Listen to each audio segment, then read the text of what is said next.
Deep inside the forgotten forests of the world, where sunlight rarely touches the ground and the wind carries voices that do not belong to the living. Roots curl like skeletal hands. Moss smothers broken gravestones. Something ancient sleeps beneath the soil, but it does not sleep peacefully. Legends say these burial grounds were never meant to be disturbed. Some belong to settlers who vanished before their towns were ever recorded. Some belong to tribes whose warnings were ignored. Some belong to nameless graves, bodies dropped into the earth without prayer, without ritual, without rest. At night, the trees whisper. The leaves tremble even without wind. Footsteps echo through the brush though nothing living walks there. If someone stands too long, the forest grows silent. As if listening. As if choosing. Visitors who wander off the path vanish before they can scream. Others return with eyes empty, breath shaking, and memories they refuse to speak of. A few come back with soil under their fingernails, as if they crawled out of the ground themselves. Tonight, my friend, we journey into those forests. We step between trees older than our history. We walk across graves that never wanted to be found. If a hand reached up from the ground and brushed your ankle in the dark, would you runa or freeze and see what rises? Take a breath. We are going in. Hello, my dear friend. I hope you are safe, wherever you are listening from tonight. Stay close. Stay warm. Stay aware of the shadows around you.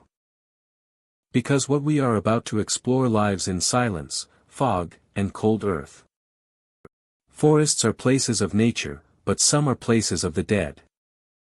Hidden beneath roots and fallen leaves lie burial grounds that history forgot. Some belong to small settlements that disappeared. Some belong to families who never made it through winter. Others belong to entire communities that were wiped from memory.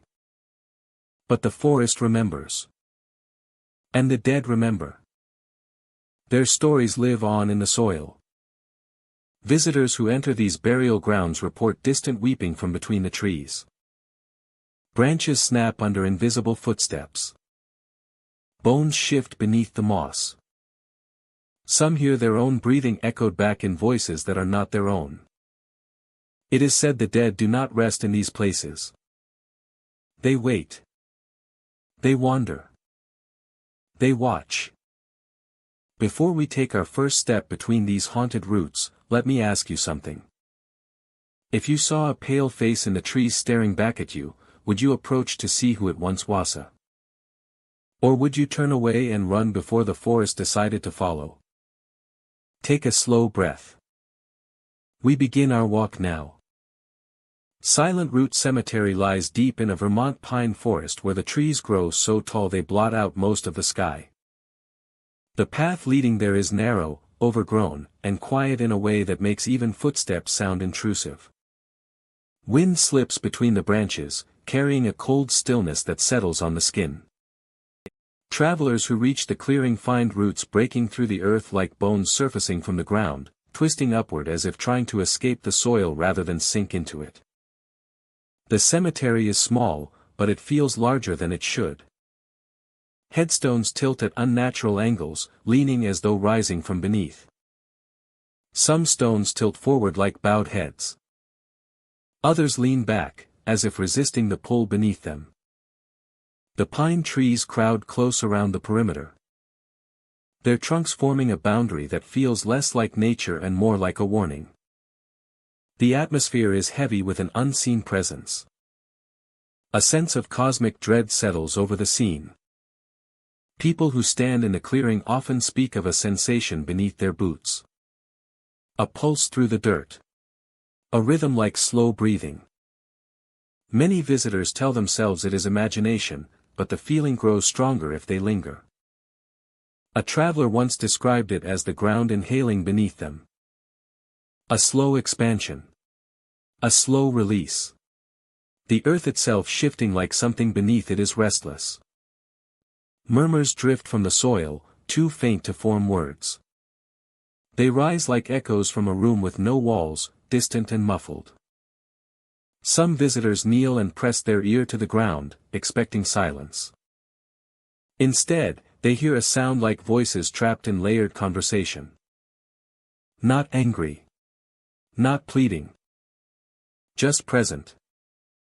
As if carrying thoughts that refuse to fade. There are nights when fog creeps across the clearing like fingers reaching toward the living. It gathers low at first, crawling along the dirt and curling around tree roots. Then it rises, thicker and colder, swallowing the headstones one by one. Travelers who witness it describe an instinct to step back, as though something behind the fog might be following. The mist moves with intention, rolling forward in slow waves, pushing against the ankles like water. It does not pass quickly. It lingers. Watches. Waits. The oldest grave lies at the center of the clearing. Its stone is cracked down the middle, split by a root that forced its way to the surface. The ground around it seems disturbed, rippled like soil that has been moved recently. No name remains on the stone, but a date is barely visible. Early 1700s. No records in nearby towns list who is buried there. The grave belongs to someone history chose not to remember. Locals say the cemetery was once larger. They claim there were wooden markers before the stones were set. But the forest reclaimed them. Pine saplings sprouted where graves once lay. And the trees that grew from those spots now lean inward as though pulled toward the center. Their branches extend like arms. Their roots coil back into the earth like veins connecting to something hidden. Animals avoid the clearing. Deer freeze at the tree lean and turn away. Birds refuse to perch on the stones. Even insects go silent, leaving the air still enough that every breath feels too loud. The silence is not peaceful. It is expectant. The kind of silence found in an empty room where someone has just stepped out and may return at any moment. A handful of journals from early settlers mention the cemetery. One described hearing a sound like dirt shifting at night, as though something underground was changing position. Another wrote of fog that followed them to the edge of the forest, dissolving the moment they reached open land. A third noted that the graves were always uneven, no matter how many times they were leveled. As if the earth rejected stillness. Some people report seeing impressions in the soil shaped like footprints. They are shallow, filled with water or pine needles. They begin between headstones and end at the tree lean. As though someone walked out and disappeared into the woods. Others claim the footprints sometimes lead the other direction. Entering the clearing from the forest and stopping near the central grave. No exit. No return. When the wind picks up, the pine needles hiss against each other like distant whispers. The sound travels across the clearing in uneven patterns, as though coming from different directions at once. It is impossible to tell if the voices are imagined or real. They are too soft to understand, but too consistent to ignore. The whispers seem to be coming from all around them, making it impossible to pinpoint their source. On rare occasions, visitors feel the ground shift beneath them. Not enough to shake the trees, but enough to unsettle balance. A slow, rolling movement, like something adjusting beneath the surface. There are no caves under Silent Root Cemetery. No tunnels. No streams to cause erosion. The earth should not move at all. Yet it does. At sunset, the shadows stretch across the clearing like dark water spreading across stone. The headstones elongate, their silhouettes bending at impossible angles. The roots reaching from the ground seem to twitch in the fading light, curling slightly, inch by inch. Anyone who stays until nightfall speaks of a growing pressure in the air, like a storm preparing to break, though the sky remains clear. When darkness settles, the fog returns. Thicker. Heavier. It gathers around the oldest grave first, climbing over the cracked stone. Then it spreads outward until the clearing is a white sea of rolling mist. Those who remain feel the pulse again, deeper this time. The ground rises beneath their feet. Then falls. Slow. Deliberate. Like the breath of something sleeping just below the surface. Silent Root Cemetery is not violent. Not aggressive. But it is awake. A place where the earth remembers those buried within it. A place where the soil seems to hold memory like a heartbeat. The pine trees stand guard. The fog crawls forward. The murmurs drift beneath the ground. And on certain nights, the clearing feels less like a resting place for the dead and more like a threshold. A doorway between what has passed and what refuses to remain still. The roots continue to rise. The cemetery continues to breathe. Lost Lantern Graveyard lies deep within the forests of Maine, far from paved roads and distant from any town. The path to it is narrow and winding, choked with roots and moss, as though the forest has tried for decades to pull the trail back into the earth. Those who find the entrance describe an uneasy quiet, like the trees are holding their breath. The wind never seems to reach this place, and even birds fall silent as they approach.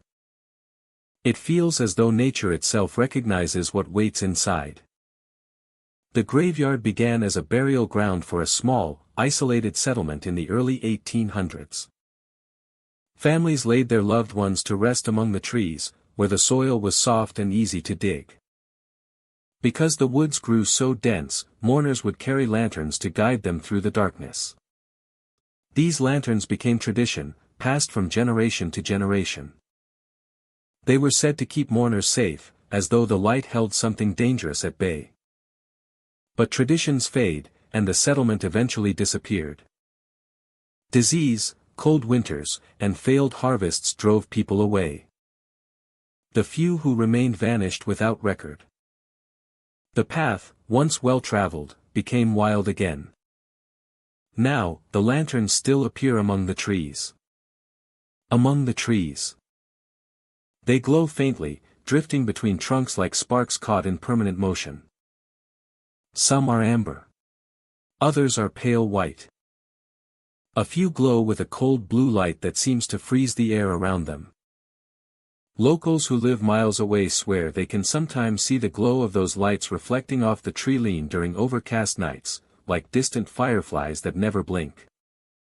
The cemetery itself is small, ringed by ancient stones covered in moss. Many graves sink into the earth, their inscriptions worn away. Those that can still be read carry dates from the early 19th century, paired with names that no longer exist anywhere else. The ground is uneven and soft, and it trembles underfoot as if hollow spaces run beneath it. Lantern hooks made of rusted iron still stand near some graves, though no flame rests upon them. And yet, light shines. The light shines. Visitors who have stepped into the graveyard after dark report lanterns drifting toward them from between the trees. They do not swing as though held by a hand. They glide, steady and slow, at the height of a persona's shoulder. Some approach with what feels like the patience of a guide, as though waiting to be followed. Others move so quickly that the glow streaks like fire catching wind, even though the air does not move. People have followed them. The stories are fragmented. A camera discovered with its last recording frozen on a frame of distant light. A journal page describing how the lanterns formed a path deeper into the woods. Those who follow believe they are being led somewhere safe. After all, lanterns guided mourners for decades. Their purpose was to protect. But none of those people returned. The forest changes the deeper one goes.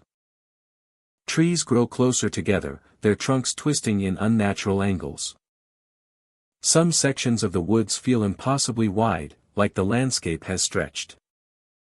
Others fold inward, where every tree seems to stand in the same place, no matter how far a person walks. Lanterns appear and disappear without warning. One drifts ahead, only to vanish and reappear behind. Sometimes they multiply, forming long chains of floating lights that curve through the trees in perfect silence. Like a procession. Like mourners still searching for a burial that never ended. There is a clearing far beyond the marked cemetery that few have seen. The soil there is darker, richer, as though fed by something other than decay. In the center stands a single lantern post, taller than the others.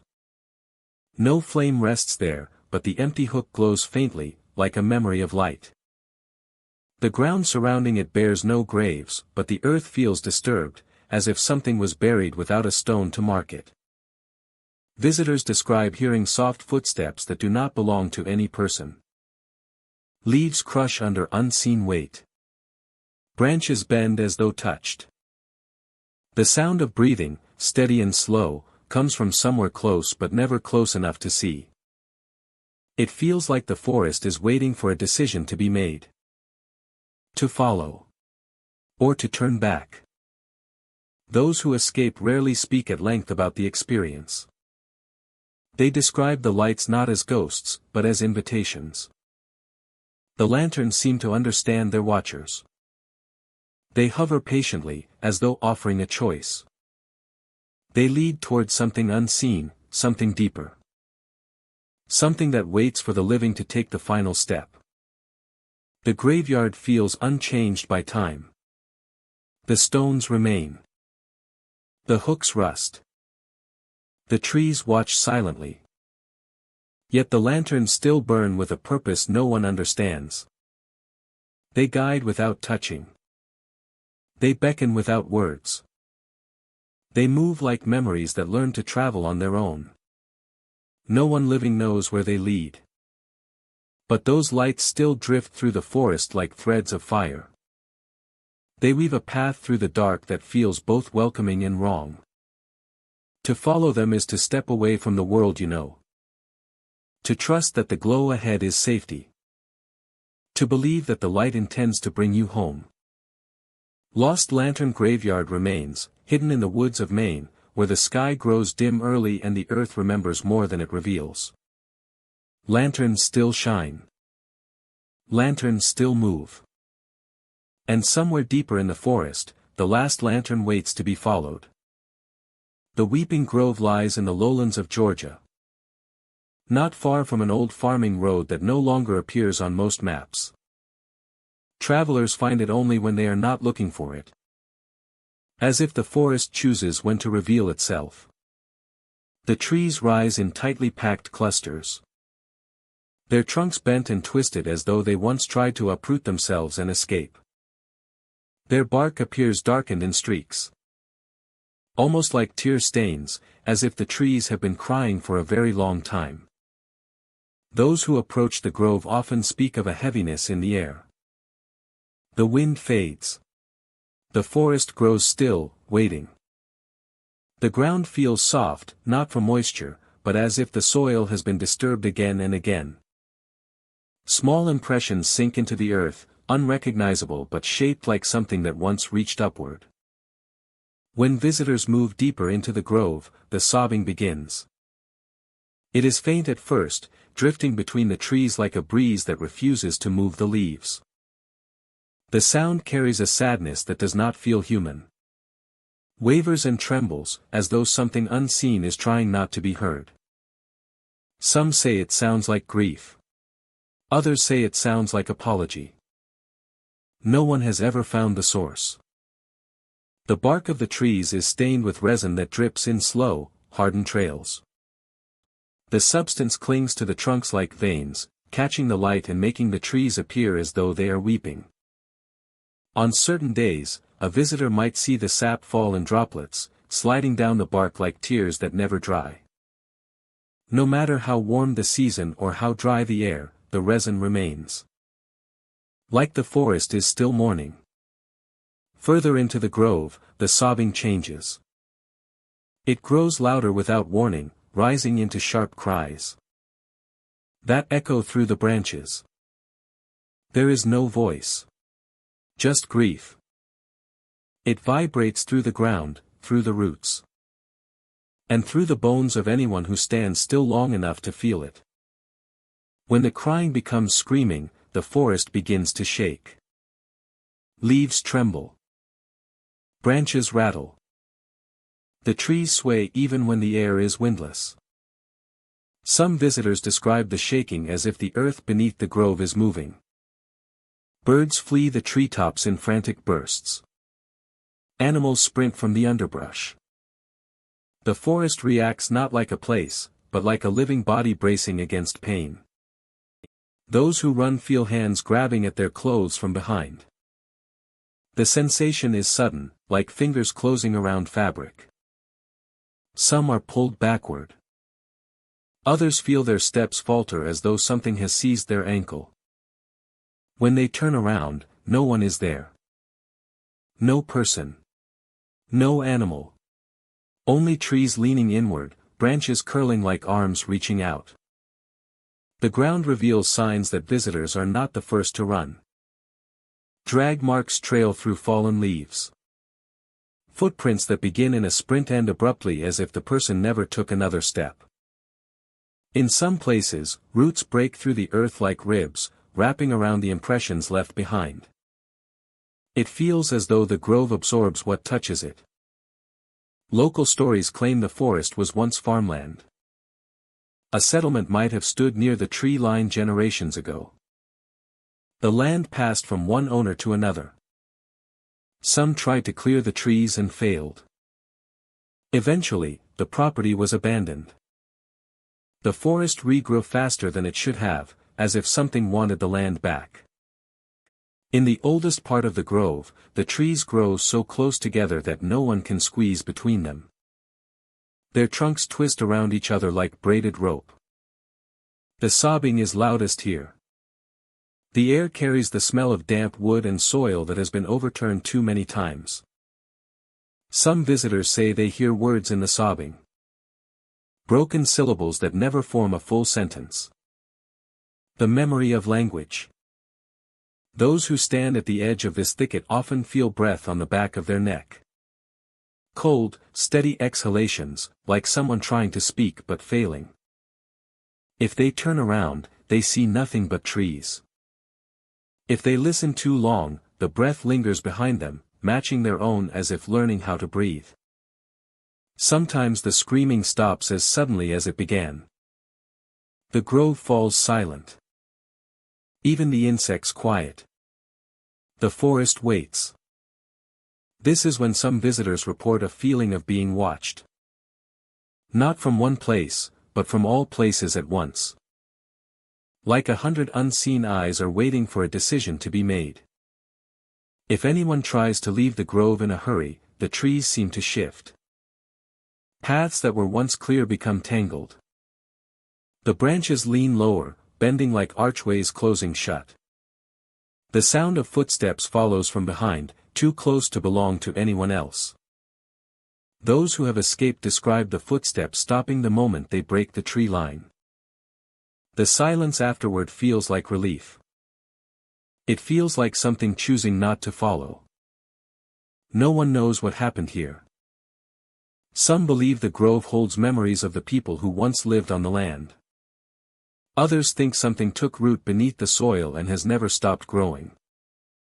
Whatever the truth is, the forest grieves. The trees weep resin like tears. The sobbing drifts between the branches. The screaming shakes the ground. The weeping grove stands untouched, hidden from the world except for those who find it by accident. Those who enter rarely stay long. Those who leave never forget the feeling of hands catching their clothes. The forest remains still, waiting for the next set of footsteps, the next voice to hear the cries, the next person to wonder if the sobbing is calling for help or warning them to run. Ashfog Forest lies deep within Oregon's timberland, where the trees grow tall enough to blot out most of the sky. The forest floor is soft with moss and fallen needles. And the air hangs heavy with permanent mist. Travelers describe it as walking through breath. A gray veil that clings to skin and clothing. Deeper inside stands the old burial ground, A hidden clearing marked by leaning stones and half-buried markers. The graves are weathered, names fading, some erased entirely by time. Yet the mist seems thickest there, as though it is drawn to the dead or perhaps created by them. Visitors describe the mist as clinging like a second skin. It settles across jackets and hair, even across the carved lettering of the gravestones. It hangs so low that it swallows footsteps, making the ground feel unstable underfoot. It is said that on still days, the fog barely moves, holding the clearing in a motionless silence. But when someone steps into the burial ground, the mist shifts, curling around ankles and wrists like fingers. Footsteps begin to sound from every direction. Soft. Careful. Circling. Those footsteps do not belong to the living. No matter how still a traveler stands, the sound moves around them. Slow pacing in the trees. Dragging steps near the graves. Sometimes, the footsteps rush forward as if someone is running, only to stop inches away. Then silence, broken only by breathing that never seems to come from the listener. Shapes appear in the fog first as blurs. Shadows without form. Gray silhouettes at the edge of vision. The blurred shapes condense, like the mist is gathering itself into form. Faces press forward through the fog, mouths closed, eyes unblinking, watching. The features are imperfect, as if sculpted from wind and memory rather than flesh and bone. Some witnesses claim the shapes develop arms, shoulders, and hands that reach forward before dissolving again. They never touch, but the air grows colder near them, cold enough to sting like winter despite the season. Travelers who linger too long see more than faces. They see bodies. Figures rise from the ground on hands and knees, as though crawling up from the roots. Their shapes are distorted and unfinished, like they are trying to remember how to exist. They pull themselves forward, mist trailing from their limbs like tattered cloth. They do not stand. They only crawl. And when they reach the living, they stop, staring upward as if studying the person in front of them. Then, just as quickly, they melt back into the fog and disappear, leaving no sign they were ever there at all. Locals say the burial ground was used for those who died without family, without ceremony, or without place in the world. Records are scarce and incomplete. Names that remain are scratched and shallow, as though carved in haste. Some believe the bodies were never meant to rest there, and the forest grew around them like a shelter that became a prison. Others insist the dead are not angry. They are searching for something. Recognition. Company. A way back. At dusk, the forest changes. The mist deepens into darker shades, taking on a metallic scent like wet stone and iron. The footsteps grow louder, echoing in uneven rhythm. Travelers hear whispering, not from a voice, but from the fog itself.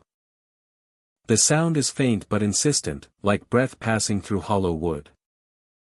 The whispers follow those who walk through the burial ground, circling as if trying to speak a language that no longer belongs to the world of the living. Some who enter become disoriented, unable to locate the forest's edge again. They walk in circles, the trees refusing to lead them out. A clearing that should be behind them appears ahead instead. The burial stones seem to rearrange in subtle ways, as though guiding travelers back to the center again and again. Those who return from ash fog forest do not always come back unchanged. Their voices take on a faint echo, as if layered with a second tone. When they speak of what they saw, they struggle to describe it fully. Their eyes reflect the world with a glassy sheen, like the fog has settled behind them. Some refuse to talk at all. The rare few who have camped near the burial ground report that the mist does not sleep. They hear something moving among the graves, dragging itself across the ground. The sound of palms pressing into soil. And then, just before dawn, a chorus of soft breaths, surrounding the tent from every side. It is said that if someone stands at the center of the burial ground and closes their eyes, the mist gathers like a tide pulled by unseen gravity. The footsteps approach. The shapes take form. And the fog presses closer, as if deciding whether to let the traveler leave or keep them for reasons unknown. Ash fog forest remains. The graves remain. And the mist continues to crawl along the ground in slow waves that never disperse. Those who visit carry its memory home, in dreams and in silence. They wake at night to the sound of footsteps circling their bed. They see faces in steam rising from bathroom mirrors. They feel the fog cling to their skin even miles away. Ash fog is not a place where the dead walk. It is a place where they wait. Hollow March Grave Field lies deep within the woodlands of Virginia, at the end of a trail that no longer appears on common maps. The path begins as a narrow strip of broken earth and fallen branches. As travelers walk, the forest around them seems to close in. The air grows colder, and the sound of the outside world fades. Birds go silent. Wind stops. Footsteps become the only sound, until they are not. After several minutes, the trail opens into a clearing shaped like a forgotten parade ground. Rows of wooden crosses stand crooked in the soil. Some have fallen. Others lean toward the woods as if drawn by a force beyond memory. No records identify who is buried here. No registry of names or battle reports list the field. It is as if the ground holds a history that refused to be written down. People who visit describe a presence in the clearing. It feels organized rather than chaotic, like a formation waiting for orders. Leaves shift without wind, as though boots are brushing through them. The first sign is often the sound of marching. Slow, deliberate, rhythmic. Boots striking earth. The direction cannot be pinpointed. The sound surrounds the clearing and then fades, only to return a moment later. Drums follow. They do not echo like instruments played in open air. They sound as if they come from beneath the ground. A steady cadence that grows louder with every beat, as if an unseen army is preparing to rise. The voices are stern and authoritative, too distant to understand but too close to ignore. It feels like officers drilling a regiment that never dismissed. The clearing holds more than silence. It holds memory. Some travelers report seeing brief shapes between the rows of crosses. Not full figures, but outlines. Movements. The impression of uniforms without detail. Like someone remembering a soldier rather than seeing one directly. These shapes pass through the field without disturbing the grass. They move with purpose, as if following orders given long ago. At the center of the grave field stands a larger cross, darker than the others. The soil around it appears freshly disturbed, though no one tends the ground. Many believe this is where the formation begins. Standing near it, visitors often hear the closest sounds of marching. Boots that seem only steps away. Drums that vibrate through the earth. Voices that shout commands no ear can fully decipher. Occasionally, the sounds stop all at once. The air grows heavy, and a pause settles over the clearing. In that moment, some feel as though every cross is watching them. The silence is not peaceful. It is waiting. Like a breath held before something begins. Local stories claim the grave field may have been formed after a forgotten conflict. Some say it was a burial site for soldiers who never reached the battlefield. Others believe it was used for those who deserted or disappeared before their names could be recorded. There is a theory that the men buried here never completed their final march. Now, even in death, they continue to practice, their formation trapped in a loop without resolution. Visitors who stay too long often feel the urge to stand straight, as if a voice they cannot hear demands it. Shoulders pull back. Feet align. A strange discipline settles in the body, like muscle memory from a life never lived. Those who resist feel pressure in the air, a weight that seems to question their defiance. Those who comply find the sounds grow quieter, as if acknowledging obedience. Some travelers have followed the marching sounds into the trees, believing they will find the source.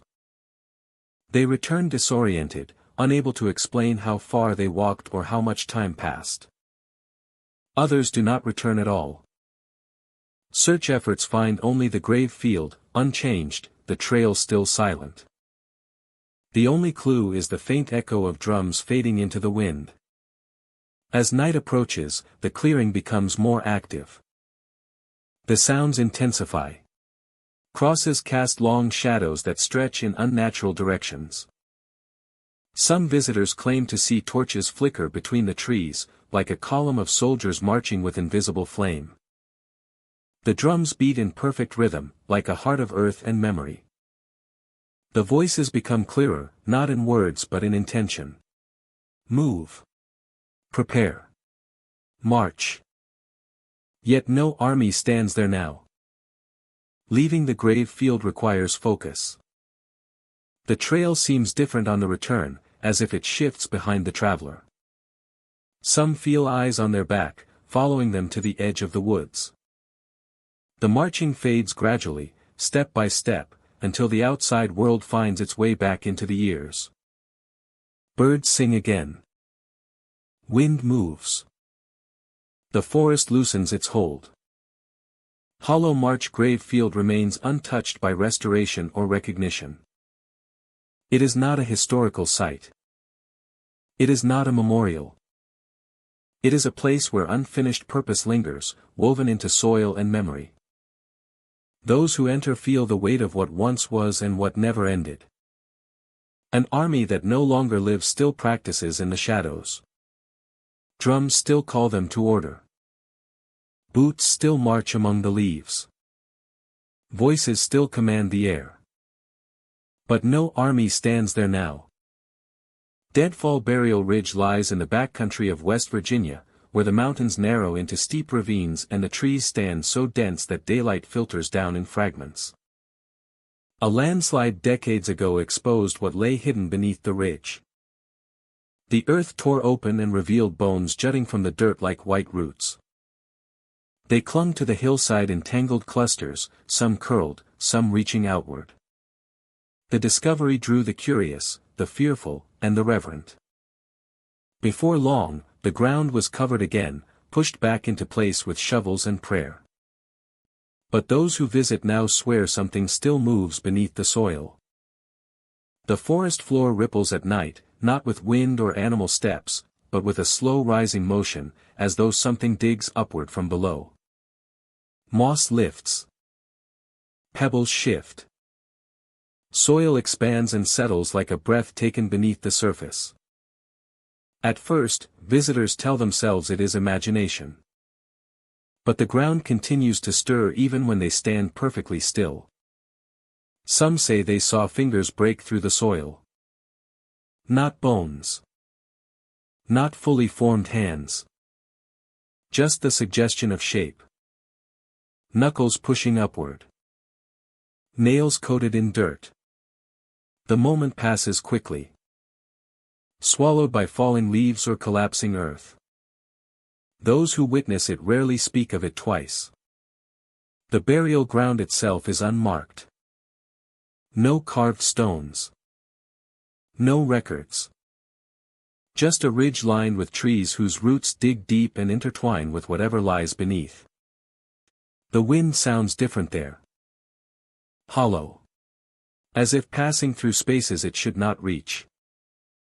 A traveler once wrote that the air tasted like stone and rainwater. The flavor of something that has slept too long underground. At dusk, the ridge turns shadowed and cold. The trees creak like old wood trying to speak. The dirt underfoot feels soft in places, like the soil remembers being disturbed. In the distance, the call of an owl breaks the silence. But it never echoes. The sound dies quickly, swallowed by the landscape. Those who camp near the ridge report hearing digging. A slow scrape. A drag of soil. The crunch of roots breaking. It does not scatter or flee. It continues steadily, as though following a purpose. Some hear the sound moving upward. Others hear it circling beneath them, passing from one end of the ridge to the other. Local folklore suggests the burial ground predates the nearest settlements. Some believe it belonged to a forgotten community, one that lived and died long before records were kept. Others think the ridge was chosen for a reason, a place meant to be sealed, not honored. They speak of the landslide as an accident that revealed what should never have surfaced, a breach in something old and deliberate. Even in daylight, Deadfall Burial Ridge feels unfinished. Mounds lie uneven across the hill. Some are round, like collapsed earth. Others are narrow trenches filled with fallen pine needles. Visitors feel watched, not from the trees or the shadows, but from beneath. A sensation of presence like eyes pressed against the underside of the soil. The wind picks up during certain hours, carrying the smell of turned earth. It brings with it a faint rhythm, like someone striking the ground in intervals. A dull thud. Then silence. Then another. Spaced apart like slow heartbeats. The pattern continues until the air stills again. Sometimes footsteps appear where no one walks. Prints form in the top layer of soil, shallow impressions that lead toward the ridge. There is never a sign of return. The forest holds those tracks for hours before the wind gently smooths them away. Those who dare approach the ridge after sunset feel the ground pulse beneath their feet. The movement is subtle, like the shifting of breath. The soil rises in small waves, as though something beneath it is stretching after long rest. The rippling continues until the earth settles again. But the memory of the movement lingers in the air. No animals linger here. Deer stop at the tree lean and turn back. Foxes skirt the perimeter. Birds take flight before reaching the ridge. Even insects avoid the soil, leaving the ground strangely clean. The burial site sits untouched, yet never still. The atmosphere is not violent. It does not lash out or harm. But there is an undeniable tension. A warning rather than a threat. A sense of something unfinished that waits with patient intent. Some visitors describe it as awareness. Others describe it as longing. Whatever rests beneath the ridge has not forgotten the world above. Travelers who leave the site often feel the sensation of being followed. Not by footsteps or sound, but by memory. The ridge stays with them, rising in the back of their thoughts like a mound of earth waiting to shift again. They remember the soil moving. They remember the soft scrape of roots breaking. They remember the pulse beneath their feet. Deadfall Burial Ridge remains as it has for years. The forest grows around it. The soil settles and rises. The bones beneath stay hidden yet restless. At night, the ground ripples like something beneath it is trying to reach daylight again. Fingers press upward. Dirt trembles.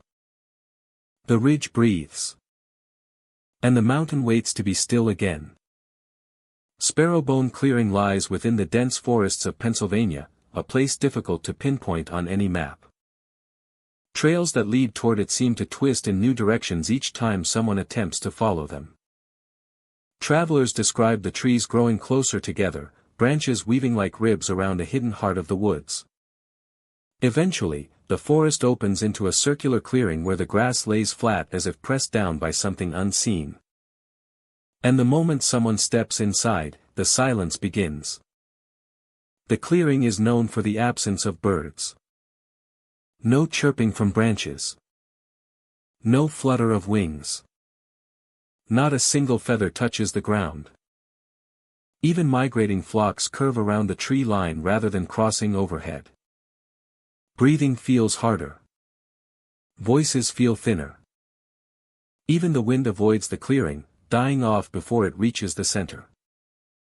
The silence is not peaceful. It feels like a presence, like something waiting for sound to disturb it. Those who speak aloud find that their own words return to them in echoes that do not match their tone. A simple greeting repeats as a slower, deeper version of their voice, coming from every direction at once. When questions are asked, the echo sometimes returns before they finish speaking, as though the clearing already anticipated the words. Whispers are worse. Anyone who lowers their voice to a quiet murmur hears breathing behind them. Slow at first. Then closer. As if someone is leaning in, listening. No movement breaks the grass. But the breathing is unmistakable, steady and patient.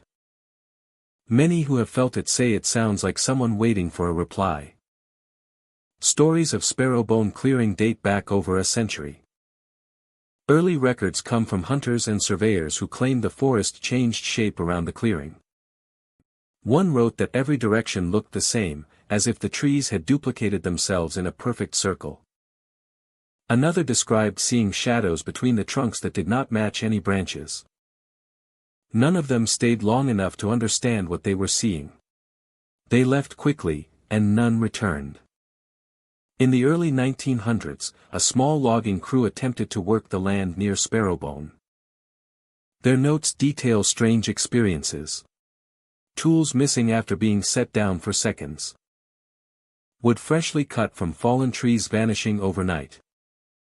One entry mentions finding bones buried in the soil, thin and light like bird bones, but far too large to belong to any species known to the region. The crew abandoned the project soon after, leaving behind equipment that rusted into the earth. Some claim the silenced clearing grew larger after they left, stretching slowly into the trees.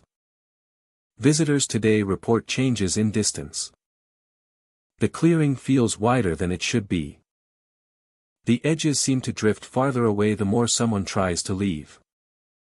Like the world beyond is being pulled just out of reach. Sometimes the trees appear much closer, crowding inward as though the forest is reclaiming the space. Other times the clearing feels endless, like a circle with no boundary. A person can walk for minutes and still find themselves in the same spot, unable to reach the tree line. The ground is unnaturally clean. No leaves fall. No branches break. No insects crawl. The soil beneath the grass feels smooth, almost polished, like something scraped it clean long ago. Standing barefoot on it feels like stepping on carved stone instead of earth. Some visitors have felt something beneath the ground. Not movement, but awareness. They say it feels like the clearing is paying attention. Like every breath they take is being counted.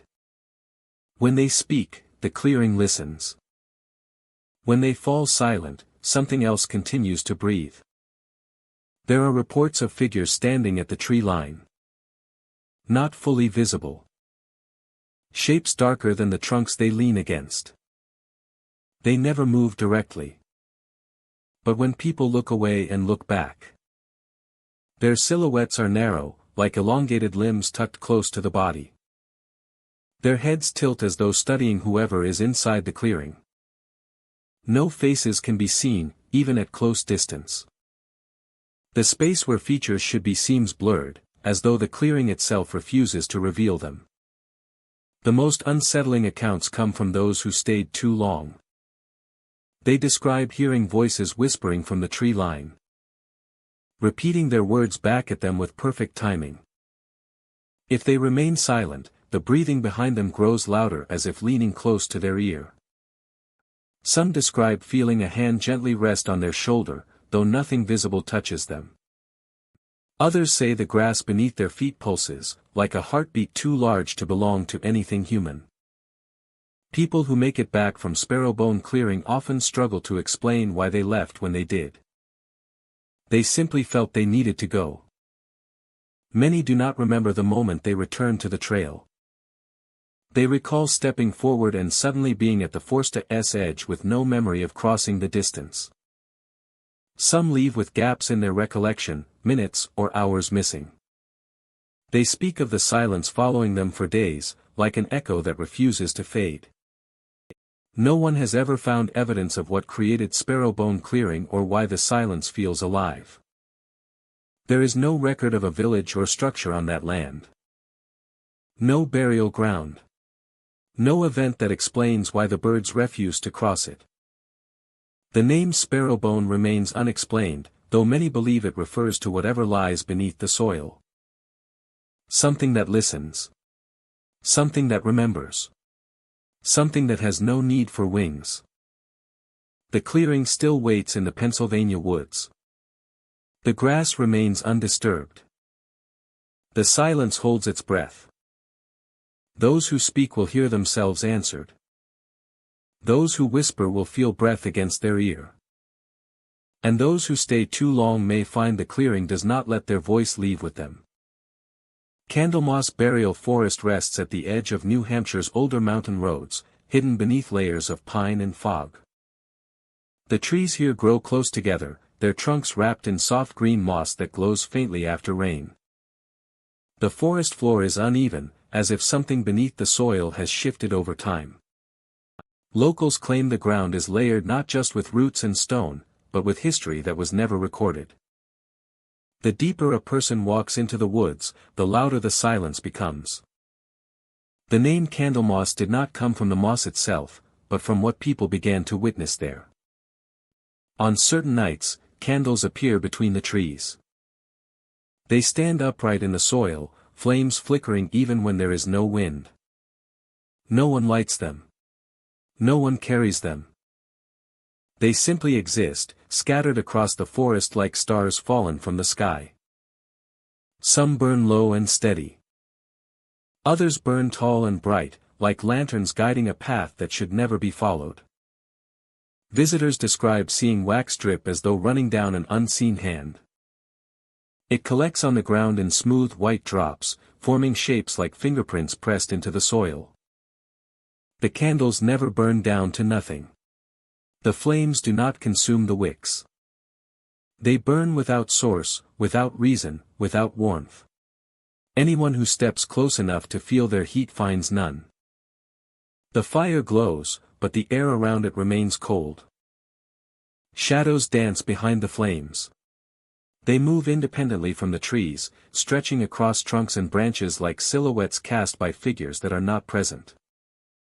Sometimes the shadows gather in groups, forming clusters that sway and shift like a crowd waiting for something to begin.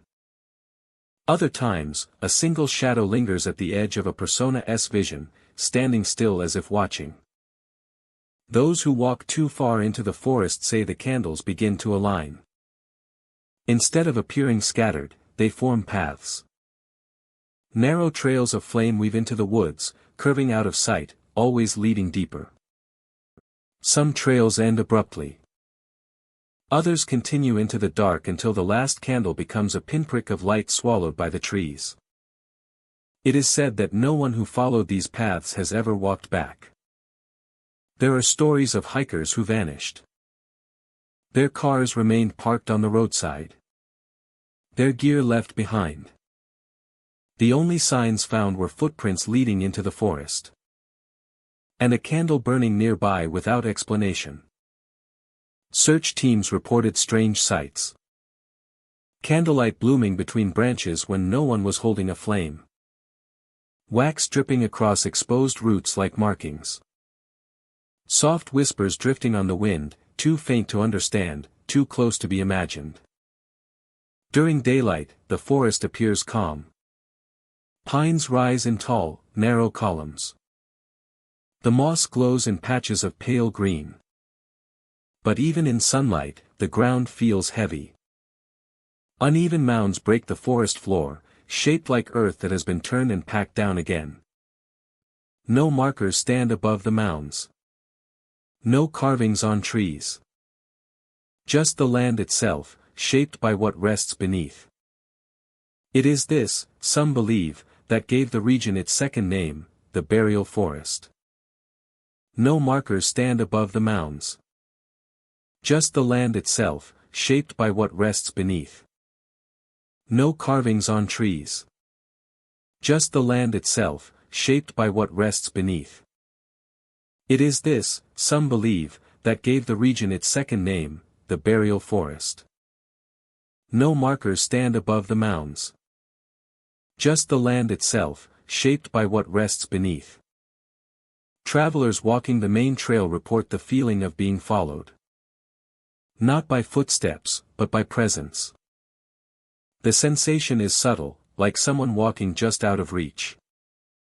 If they stop, the feeling continues, settling at their back. If they continue forward, the presence keeps pace, never closer, never farther, simply matching each step. The forest never feels empty, even when no one else is there. At dusk, the atmosphere changes. Light falls in thin beams through the trees, casting long shadows across the moss. Another to the side. Then a cluster forming in a clearing like a silent gathering.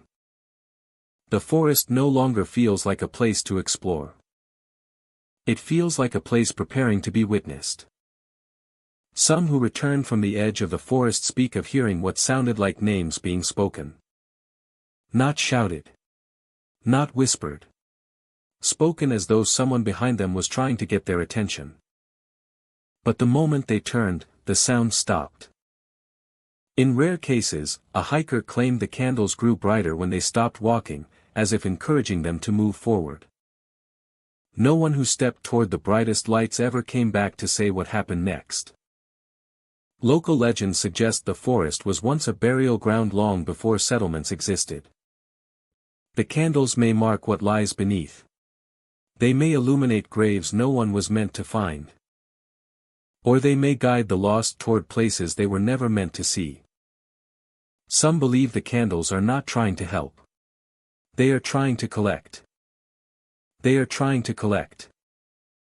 The shadows behind the flames move most strongly when someone hesitates.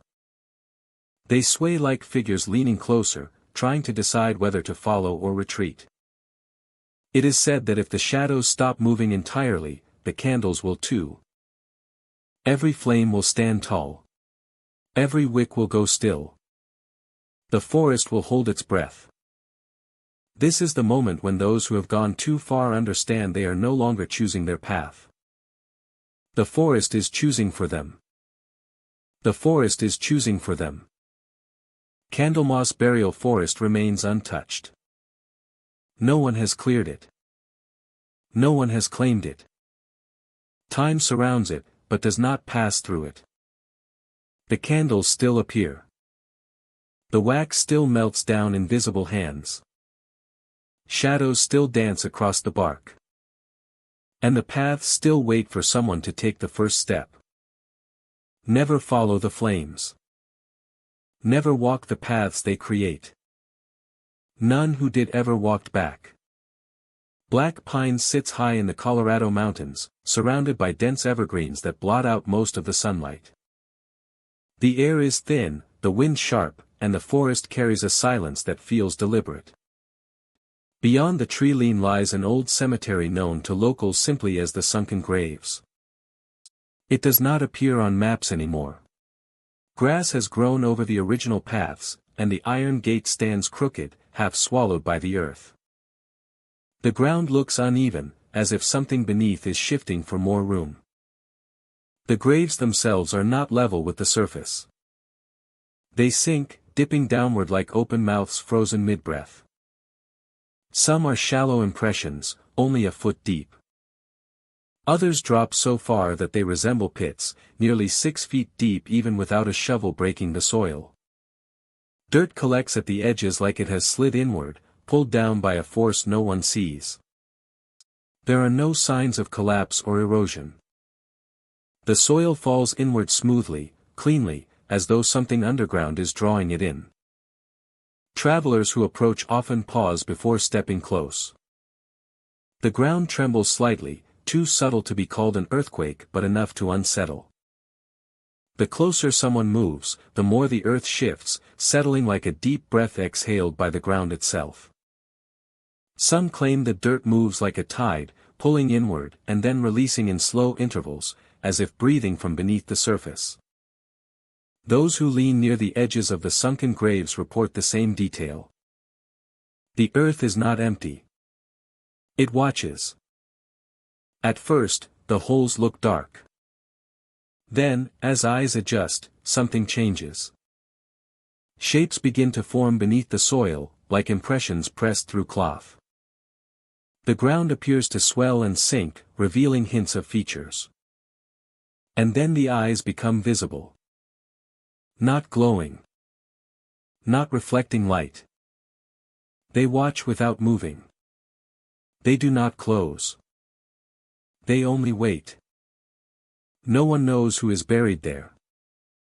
Local records end abruptly when the cemetery is mentioned. Pages missing. Some graves have stones leaning at odd angles, carved with initials rather than full names. Others have no markers left at all. The earth stands over them like a blanket that refuses to settle flat. Witnesses who linger too long begin to hear movement. Not from the trees or wind, but from underground. Soft dragging sounds, like fingers inching through soil. A subtle scraping, like nails raking across packed dirt. Some say they hear breathing underfoot, labored and slow, rising through layers of earth as if the buried are exerting effort just to remain still. One account describes a traveler kneeling beside a grave. She leaned closer, certain she had seen eyes in the dark. The soil shifted beneath her hands, as if something was pushing upward from below. She tried to pull away, but the ground pressed against her palms like a heartbeat. She ran before anything surfaced. But she said the eyes followed her all the way to the edge of the forest. Visible between the trees. Others have seen hands pressed through the earth. Pale shapes emerge, fingers breaking the surface. Before sinking back again, leaving the soil perfectly smooth behind them. No hole remains. No disturbance. As though nothing touched it at all. The graves continue to sink deeper each year. Some believe the land is consuming them, drawing the dead further underground. Others believe the opposite, that something below is pulling down with intent. There are claims of entire headstones swallowed in a single season, leaving only a depression where they once stood. The forest floor seems unwilling to release what lies beneath. At dusk, the atmosphere changes. The wind quiets. The ground becomes softer, as if the soil loosens for nightfall. The graves deepen further, sinking in real time, shifting as though adjusting to weight or movement below. In the distance, among the pines, some claim to see silhouettes standing just beyond the graves. They do not move, but their forms change, fading in and out like shadows adjusting to new shapes. A few have stepped closer, only to find nothing there. But the eyes remain in the graves, watching, unblinking, waiting. Locals warn not to kneel, not to touch the ground, and never to lean into a sunken grave. They speak quietly of those who did. People who reached too far, who lost balance, who tumbled inward. The hole swallowed them quickly, drawing them down in silence. No struggle. No sound. The earth sealed itself as if untouched. Those names are no longer spoken. They are listed among the missing. There is a story of one man who escaped. He returned to town pale and shaking, dirt stained into his skin as though fused there. He said the graves are not sinking. The graves are opening. He refused to sleep indoors, afraid the ground would shift beneath him. He claimed something below the cemetery was waking. Something aware. Something patient. He never returned to Black Pines after that. The cemetery still sits in silence. The pine trees still guard it like a boundary to a place that should not be disturbed. The graves continue to sink. The soil breathes. The eyes stare upward, waiting just beneath the surface. Gray Echo Cemetery rests at the edge of a forest in Arkansas, hidden behind trees that have grown too close together, as if trying to guard the place from being found. Only a worn break in the tree line and a narrow path of packed soil leading deeper into the woods. Travelers who follow it describe a gradual shift in the atmosphere. The forest grows quieter. Wind slows.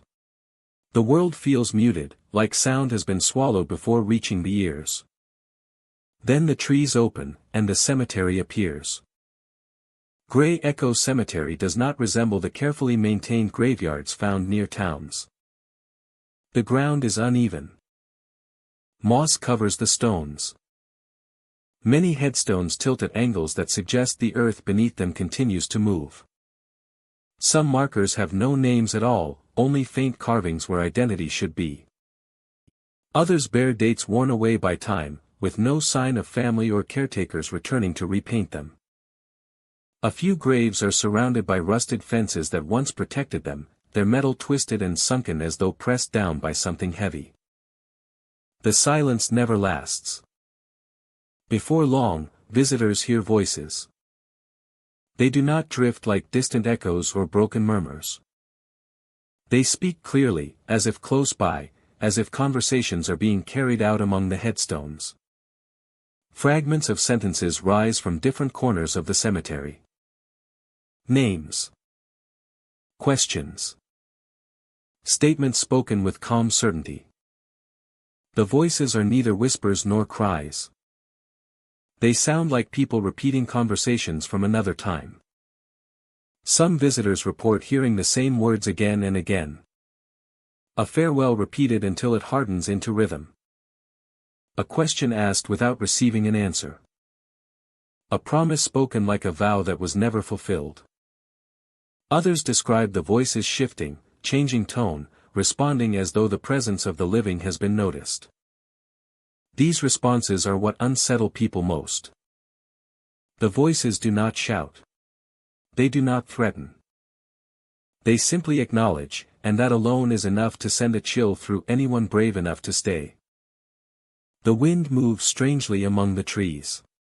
It carries sounds forward and back, making it difficult to know where the voices are coming from. Some seem close enough to touch, like someone standing just behind the shoulder. Others echo from the far end of the cemetery as though spoken to an audience that no longer stands there. People who have attempted to record the voices report that the conversations rarely appear on the playback. Instead, the recordings carry only faint distortions, as if the cemetery refuses to let its words be taken away. Not all voices are caught in repetition. On rare occasions, the voices answer the living. Those who have experienced this moment describe it as a quiet acknowledgement. A single sentence or phrase directed at them, spoken as if the speaker knows exactly who they are. Visitors freeze, unsure how to respond. Most turn and leave without looking back. A few stayed long enough to hear more, though none have been willing to repeat what they heard. They only share one piece of advice. If the voices answer you, leave immediately. There are places in the cemetery where sound changes abruptly. Near a row of older graves, the voices become louder, as if standing in the center of a long finished gathering. Here the conversations seem layered, overlapping one another like memories stacked too closely. People who stand in this area often feel a pressure on their chest, as though the air itself has weight. Some start to feel as if they are being included in the conversation, whether they respond or not. Toward the back of the cemetery sit several graves that remain untouched by time. The stones are clean. The earth is unbroken. The voices sound different. They are quieter, concentrated, as if a single speaker stands there holding the entire space in attention. As if a single speaker stands there holding the entire space in attention. No one lingers long near these stones. Something about them feels waiting, listening, calculating the presence of anyone who approaches. Beyond the graves is a section of forest where the trees grow so densely that light struggles to pass through. This area feels like a threshold. Those who step into it find that the voices change completely. They sound like responses. Some speak in tones that resemble recognition. Others speak as though delivering unfinished messages. A few speak in a way that suggests they have been waiting for someone specific. The living rarely stay long enough to learn who. There is a theory that Grey Echo Cemetery was built on ground where events went unrecorded. No official history explains why so many unmarked graves lie here. Local stories suggest tragedy, but none agree on what kind. Some believe a community once lived nearby and vanished. Others believe the cemetery was a resting place for those who had no names left. Even those who do not hear the voices feel something unusual. The air seems to hold vibration, like a hum just below hearing.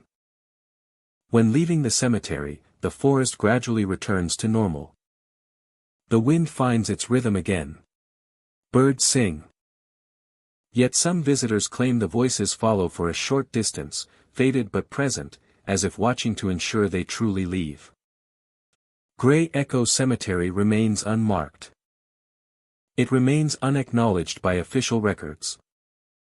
It remains a place where conversations of the past continue without ending. Some repeat. Some respond. If the voices answer you, leave immediately. Old Briar Hill Burial Patch rests on a quiet slope in rural Kentucky, where the grass grows uneven and the soil is darker than the surrounding fields. Visitors must follow an old fence line, cross a shallow ravine, and walk beneath a tangle of low branches before the ground widens into a clearing. The space feels separated from the world around it. Almost hidden, as though it was never meant to be found. Wooden crosses stand scattered across the hill, some upright, some leaning, others nearly swallowed by the earth. Thorn vines climb these crosses like grasping hands, their barbs twisted tightly around the wood. The vines bleed sap that looks dark in the light of sunset, thick and slow like something old and heavy has been trapped inside. The sap stains the wood in long streaks, and even in daylight it looks unsettling, like the crosses themselves are weeping. Stories say the bodies buried here were laid to rest without rites. No prayers. No candles. No blessing of the soil. Many of them were never named. Others were buried quickly, with only a cross and a handful of dirt to mark the place where they fell. The ground holds them in silence, and that silence has a weight to it, like a presence that has not finished speaking. At sunset, the thorns rustle even when the air is still. They shift with a sound like dry leaves being turned by invisible hands. Some visitors say they hear movement inside the vines, as if something caught within them struggles to pull free. The sound travels from cross to cross, never loud, never chaotic, but constant. A restless whisper moving through the clearing. Some visitors leave with scratches that appear from nowhere. Tiny marks across the arms or the back of the hand. Sometimes a line of them, thin but unmistakable, as though brushed by thorns that never quite touched the skin. They do not bleed, but the skin rises in red trails that sting long after the person has walked away. No one sees the moment they appear. They simply notice them later, as though the burial ground wished to leave a reminder.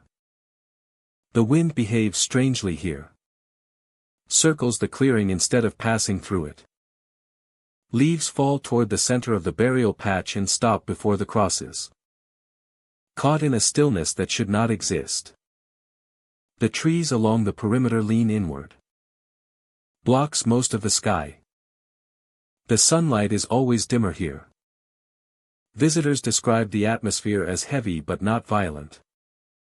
More like a place that remembers. Like a place waiting for something unfinished. Some speak of hearing footsteps behind them. Not close. Not threatening. Just present. When they turn, the clearing stands unchanged. Yet the air holds the impression of someone standing just out of sight. There are moments when the ground feels softer underfoot, as though hollow pockets exist beneath the soil. The earth gives slightly, shifting like a breath moving through underground chambers. One traveler claimed they felt the dirt rise beneath their boots, as if something below had pressed upward. They stepped back quickly, unsure whether the earth had truly moved or if it only felt like it did. The crosses vary in age. Some are weathered so deeply that the grain has split open. Others look newer, as though someone replaced them quietly in the night. All of them are wrapped in the same twisting thorns. On certain evenings, the sap on the vines glistens as if stirred by a pulse. It gathers at the tips of the branches, drop by drop, as though the vines are trying to bloom with something that never fully forms. Animals avoid the burial patch. Deer stop at the tree line. Birds fly overhead but never land on the ground. Even insects seem to hesitate before crossing the boundary of the clearing. The absence of sound becomes its own sound. A quiet that hums through the air, low and constant, like the memory of a voice someone once heard in a dream. Some believe the burial ground was once a place of punishment. Others say it was used out of necessity, when there were too many bodies and not enough blessed earth. A few think it was chosen specifically because the ground here was never meant to rest. They claim the soil rejects stillness. That the thorns grow around the crosses not to protect what lies beneath, but to keep it from rising. On certain nights, fog slides across the grass. It rolls in from the ravine, thin at first, then thick enough to hide the bottom halves of the crosses. Then thick enough to hide the bottom halves of the crosses. The vines tremble lightly, and the sap darkens as though stirred by the cold. Footsteps echo through the mist, but the shapes that move inside it never fully form. Just shadows without bodies, passing between the crosses in silence. The burial patch does not demand fear. It asks for distance, for respect. Visitors who speak softly and keep their hands to their sides leave peacefully. Those who mock the place or step too close to the vines describe a sudden sting along their skin. A reminder. A warning. Never more than a scratch, but always enough to be remembered. Old Briar Hill Burial Patch remains untouched by time in ways the world around it does not. The thorns continue to climb. The sap continues to bleed. The wind circles without entering. And the ground shifts at dusk like something beneath it is listening, restless and unfinished. The hill watches all who enter. It releases most who leave. But it always leaves something behind. A mark. A memory. A feeling that lingers like a thorn caught beneath the skin. The vines rustle again. The crosses stand like sentries. And the burial patch waits for nightfall to settle across the hill once more. Where a narrow trail winds between birch trees and uneven stones. As if it has been growing there for generations. Where the trees thin just enough to reveal a clearing dotted with headstones. And the dates reach back to the earliest years of settlement. And the air is heavy with the scent of pine and damp soil. The ridge has always carried a reputation. Locals avoid it after sundown, claiming that something changes when daylight leaves the trees. The wind stops. Night arrives faster than it should, like the sky is eager to seal the place in darkness. The moment the sun touches the horizon, the silence thickens, and the clearing seems to hold its breath. That is when she appears. A single woman in black stands between the graves. She does not walk out from the forest or rise from the earth. She is simply there, as though the world builds around her each night. She never speaks, but her presence feels like a statement. A waiting. Her head turns slowly toward any living presence that dares to approach. The movement is subtle, unhurried, and deliberate. She reacts to sound, to breath, to footsteps. She does not chase and she does not beckon. She watches. Some believe she waits for someone who promised to return. Others insist she waits for someone new to stay. The graves she stands among are arranged in a loose semicircle. Some stones are small and crude, little more than carved rocks, while others were once carefully chiseled, though time has worn their edges. Certain graves are sunken, as though the earth has swallowed them deeper than the rest. The ground dips and rises like water once flowed through it, though the forest has been dry for decades. Visitors who stand near the tree line describe a strange sensation. The urge to whisper. The feeling that speaking too loudly would break something sacred. Footsteps become cautious. Breathing feels intrusive. And yet, the woman in black never moves from her place. She remains still, her posture straight, her hands hidden within long sleeves. Some who step closer experience a change in the forest. The wind picks up for a moment, carrying the scent of damp stone and wilted flowers. The trees creak as though adjusting their positions. The temperature drops. And somewhere between the trunks, a faint echo of footsteps answers their own. Those who leave quickly speak of relief, like stepping out of deep water and filling their lungs again. But some remain just a little too long. Accounts from hikers and historians detail unusual occurrences. One witness claimed the woman's veil fluttered without wind. Another reported hearing quiet sobbing that stopped the moment they turned to look. A group of campers recounted seeing the woman gesture toward an unmarked grave, her sleeve lifting slightly as though pointing. They left before sunset fully disappeared. No one knows who she is. There are stories, but none confirmed. Some say she lost her husband to a logging accident on the ridge long before the forest grew back. Others say she was separated from someone who never returned from war. There is a tale that she buried a child here and refused to leave their side, even after death. However, no document records her existence, and no grave bears her name. There is one detail shared by every account. She appears only at the hour between day and night. The moment when the first star becomes visible.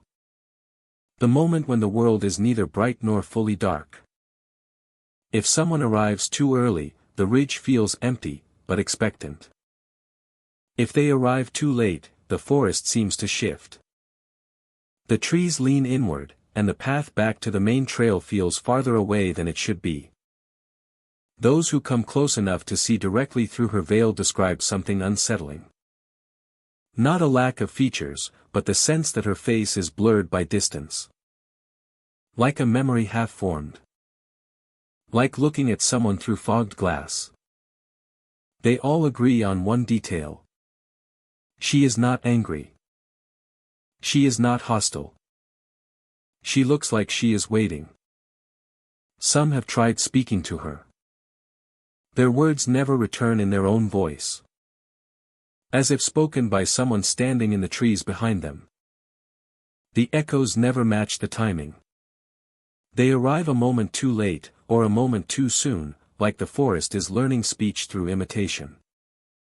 There are stories of those who reached out to her, who stepped too close. Their names are not recorded, but their absence is noticed.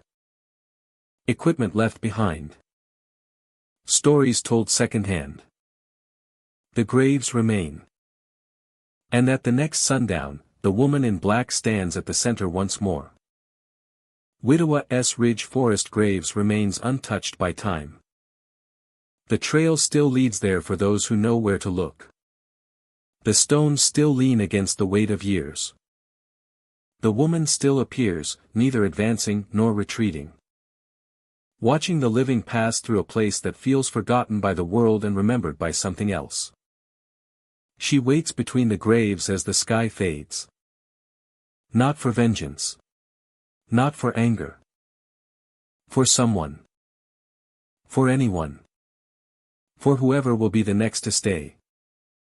The Whispered Oaks burial site rests in the hills of Tennessee, hidden beyond a trail that has long since fallen off local maps. The landscape around it is quiet, framed by tall grass and unmarked paths. From a distance, the oaks are the first thing anyone notices. They rise in a perfect ring, ancient trees with trunks thick as pillars and branches that weave together to form a canopy overhead. The branches curl inward like the bars of a cage, enclosing the burial ground in a shelter of wood and shadow. Within the ring lies a circle of graves. Their stones are old, many worn smooth by rain and wind. Some lean at angles, as if the ground beneath them has shifted. Others stand perfectly straight, untouched by time. The earth here feels different. Visitors say the soil is softer than it should be, as though it has been turned and settled over and over again. Even the air feels weighted, like the site is holding its breath. In daylight, the grove seems peaceful. Leaves sway gently overhead. Sunlight filters through in pale beams. But even then, the atmosphere is strange. It is too quiet. No birds sing from the branches. No insects hum through the grass. The wind reaches the edge of the grove, then stops, like it refuses to enter. The oaks stand anchored in a silence that feels intentional. At night, the grove changes. When darkness settles, the canopy becomes a ceiling of black leaves. The trees begin to whisper. The sound is not like ordinary wind moving through branches. It is rhythmical. Focused. The leaves rustle as if speaking in layered voices, each one faint and overlapping with the next. To some, the whispers sound like memories. To others, like warnings. A few believe the voices are asking questions, waiting for answers that no one can provide. The whispers do not fill the air. They fill the mind. Visitors describe hearing the sound as if it is spoken directly inside their thoughts rather than around them. The words are never clear enough to understand, but the tone is impossible to ignore. It feels like someone standing close behind you. It feels like someone leaning in just enough to be heard. Those who step into the center of the burial ring report a sensation that is difficult to explain. The ground does not feel solid. It feels like it is pulling downward. Not enough to hold them in place, only enough to be felt. Like the earth itself wants them to stay. As if the ground were guiding them toward one of the graves. It is said that the longer a person stands in the center, the stronger the pull becomes. The headstones bear no clear pattern.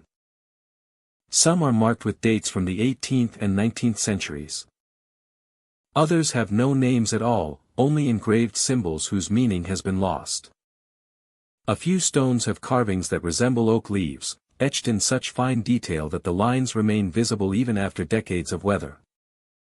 There are no records of who was buried here. No official history.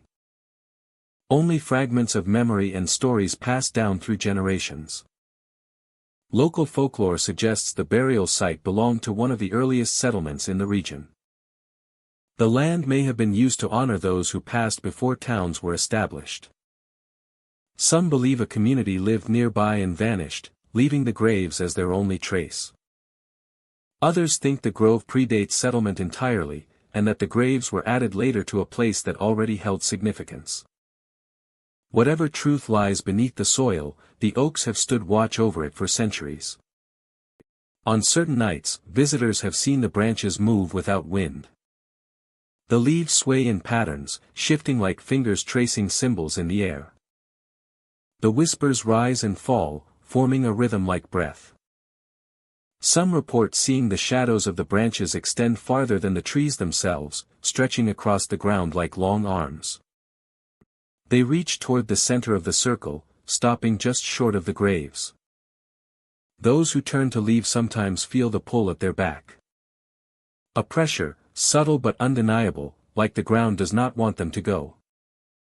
The soil clings to their steps, softening under their weight. For a moment, it feels as if the earth holds them in place. Not aggressively. Not violently. Only insistently, like a hand closing gently around a wrist.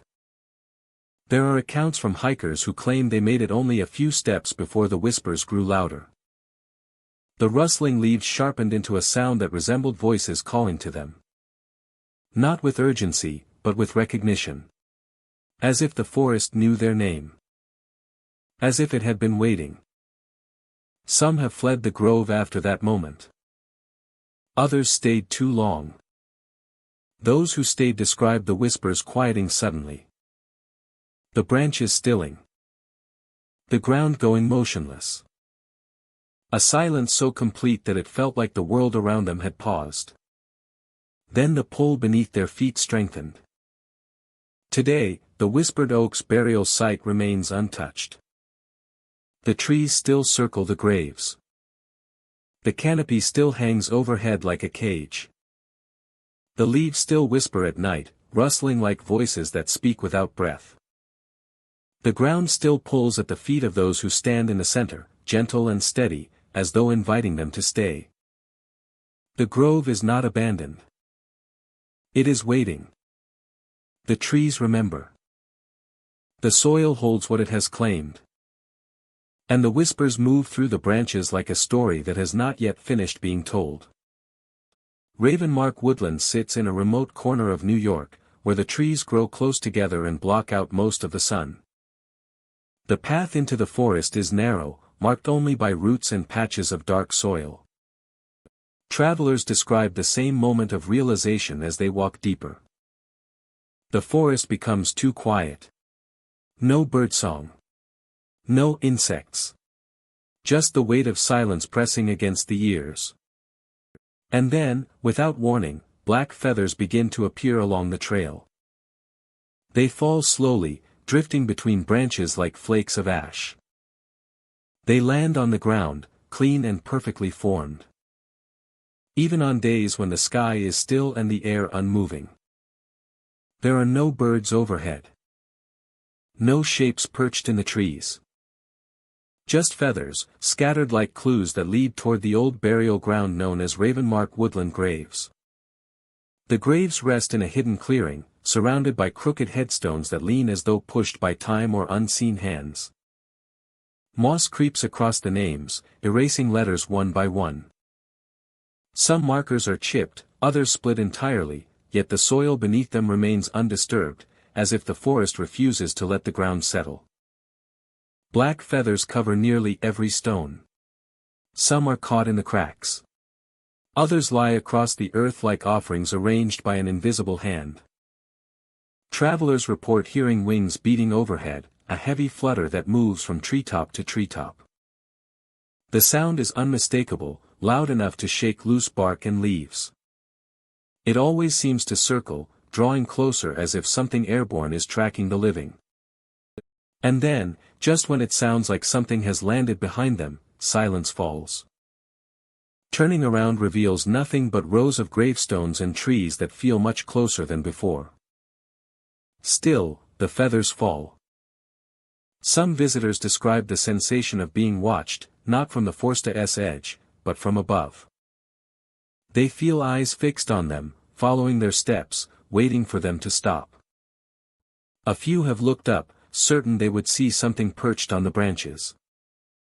They found only dark sky filtered through tangled limbs. And yet the sound of wings persisted. It echoed without an origin, as if the air itself carried memory instead of sound. There are stories of travelers who knelt beside the graves to examine the feathers. They said the feathers were warm to the touch, as though they had fallen from a living creature moments before. Others discovered feathers still drifting in place, suspended in air as if caught between moments. The feathers would not drop until the person stepped away, and when they finally fell, they made no sound against the grass and stone. Locals whisper that Ravenmark was once a burial ground for those who died in isolation. People without families. Strangers who wandered into town and never left. There are few records, and those that survive mention nothing unusual, only names paired with dates that seem too close together, like a procession of endings. No one remembers funerals. No one remembers seeing birds roost there. The land simply became a graveyard, and the feathers appeared without explanation. Some believe the feathers belong to ravens that never truly left. Not alive. Not entirely gone. Bound to the graves they watched over in life.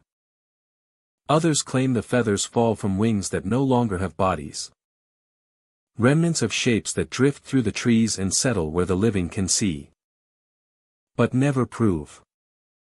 The most unsettling reports come from those who stood too long among the headstones. They say the feathers began to land closer to them, forming a trail at their feet. The beating wings grew louder, circling overhead in a tightening spiral. The pressure in the air increased, like a storm building without clouds. And then, right behind them, the sound of something landing. Heavy. Solid. Close enough to feel wind brush the back of the neck. Turning around revealed nothing but gravestones. Trees. Mist. And feathers. No creature. No wings. Just the proof of presence without form. Some travelers claim they saw shadows between the headstones, tall shapes moving like birds walking upright. Their outlines seemed wrong, bending at angles that did not match human or animal posture. When the visitors blinked, the shapes vanished, leaving only more feathers drifting to the earth. Others describe voices in the forest, soft and distant, like someone speaking through layers of air. Not threatening. Not welcoming. Just present. A murmuring that seems to rise from beneath the graves, like breath pushing upward through soil.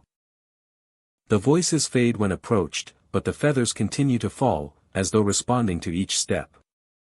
Night in Ravenmark woodland is different. The darkness feels thicker, as if the air has weight. The feathers fall faster then, landing in clusters that form patterns across the ground. Some travelers swear they saw feathers rise from the graves instead of falling onto them, drifting upward as though being pulled towards something unseen. Those who leave feel a lingering sensation, like wings beating behind them for miles. They hear echoes in parking lots, hotel hallways, even inside their own homes. A flutter at the edge of hearing. A feather drifting from nowhere. The feeling of being watched from a high place, somewhere above ceiling and sky. Ravenmark woodland graves remain untouched by restoration. The forest has claimed the land, but something else has claimed the air. Feathers continue to fall without bird or body. Wings continue to beat without form or shadow. Travelers continue to hear landing footsteps that leave no trace. The graves wait. The forest listens. And the feathers keep drifting downward, proof that something still circles overhead, unseen but impossibly present. Bonepath Forest Burial Line lies deep within the Alabama woodlands, where the trees grow tall enough to block sunlight and the air carries the weight of age. There is no marked entrance. Only a faint trail where the ground has been pressed down by countless footsteps over the years. The forest seems ordinary at first. Birds call from high branches. Leaves rustle underfoot. Sunlight flickers through the canopy in thin beams. Then the first stone appears. The stone. It rises from the soil at the edge of the path. A burial marker. A few steps later, another marker stands. Then another. Soon, the path becomes a line of stones, each one marking a burial. The forest grows quieter. The wind fades. Even the birds grow silent, as if unwilling to cross whatever boundary has been entered. Travelers who walk this trail describe an immediate shift in temperature. There is a chill that settles over the skin, not sharp like winter, but slow and creeping, as if the air itself has learned to forget warmth. The deeper one walks, the colder the air becomes. Not in sudden drops but in steady degrees. A chill that follows, step by step, downward like a descending memory. Each marker is different. Some stand straight as if defying time. Some lean or have sunk partially into the ground. A few have cracked open, split by roots or weather, revealing stone that looks pale beneath the moss. Some graves are paired, two stones side by side. Others stand alone. No pattern is consistent, and no one knows how many are buried there. The line seems endless. It continues through the trees like a spine of memory. Stories suggest the graves belong to early settlers who never reached the towns they sought to build. Others claim the burial line predates settlement entirely and that the stones were placed by hands no longer remembered. Some locals believe the graves are not for the dead at all, but for those who chose to stay in the forest after they realized they could not leave. Whatever the truth, the path does not feel forgotten. It feels watched. Deeper into the woods, the silence grows heavier. The silence grows heavier. Footsteps begin to echo in unusual ways. They return not just from the ground but from somewhere ahead, as if someone is walking the same steps before the traveler takes them. Sometimes the echoes are just out of sync, a half step behind like a shadow learning how to follow. Visitors often pause, unsure if they heard someone else or only themselves. The path bends gradually, leading to stones spaced closer together. Branches twist overhead like interlocked limbs, closing off the sky. The light thins until the world looks washed in gray. The cold deepens. Travelers feel the breath in their lungs turn crisp, as though the forest is stealing heat from the body. Some compare it to walking into an unfinished winter. Occasionally, there are reports of soft sounds among the trees. Not voices, not footsteps, but a sort of low murmur, like the forest is speaking without forming words. It is not threatening. It is not welcoming. It is simply present. The sound drifts between the markers, threading through the air like memory still attached to the world. Some who reach this part of the path notice changes in the stones. A few appear recently cleaned despite the isolation. Moss has been brushed back. The ground looks tended. Twigs no longer scatter over the surfaces. It is as if someone, or something, maintains parts of the burial line. No caretaker is known to the area. No records list workers assigned to the site. Yet the evidence remains. The trail eventually narrows until it becomes a corridor of stones. The cold feels rooted in the soil rather than the wind. Travelers describe the feeling of being observed not from the trees but from beneath the earth, as though something listens from below. Some reach the end. They find a final stone, larger than the rest, covered entirely in moss as thick as carpet. It stands like a marker for a boundary, a point beyond which the trail no longer belongs to the living. The temperature here is bitter. Even in summer, it feels like frost should lie on the ground. The air does not move. Time seems to slow. Those who stand before the final stone often feel torn between turning back and taking one more step. Some never turn around. Local rumor holds that those who continue past the final marker do not return to the trail they came from. They step forward, and the burial line claims them. Not violently. Not with struggle. Simply by absorbing their path. Search parties never find footprints beyond the last stone.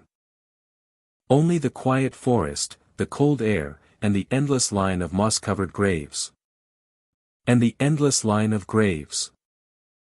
Those who return speak of a strange clarity when they turn back, as if the forest had been holding its breath and released it once their decision was made. The cold lingers in their bones for days. Nights afterward feel heavier, as though a part of them still stands in that forest, at the edge of a choice they did not make. Bonepath Forest burial line remains without signage, without recognition, without explanation. The deeper one walks, the colder the air becomes. Some reach the end. Some never turn around. Nightroot Cemetery rests on low ground in Mississippi, where the air hangs heavy with moisture and the trees along the perimeter bend inward as if they are listening. The path to the cemetery is narrow and lined with weeds that brush against the ankles. Even before reaching the first grave marker, visitors can feel the change. The wind slows. The chorus of insects dulls to a hum. The landscape grows still in a way that does not feel natural. Roots grow upward from the soil like ribs breaking through skin. They rise in arcs and curves, some thin as fingers and others thick as old rope. They do not spread outward like normal growth. They climb. They reach. They break from the earth in ways that feel deliberate, as though they are being pushed from below instead of pulled from above. Between them lie graves that have shifted with time. Some are sunken like collapsed chests.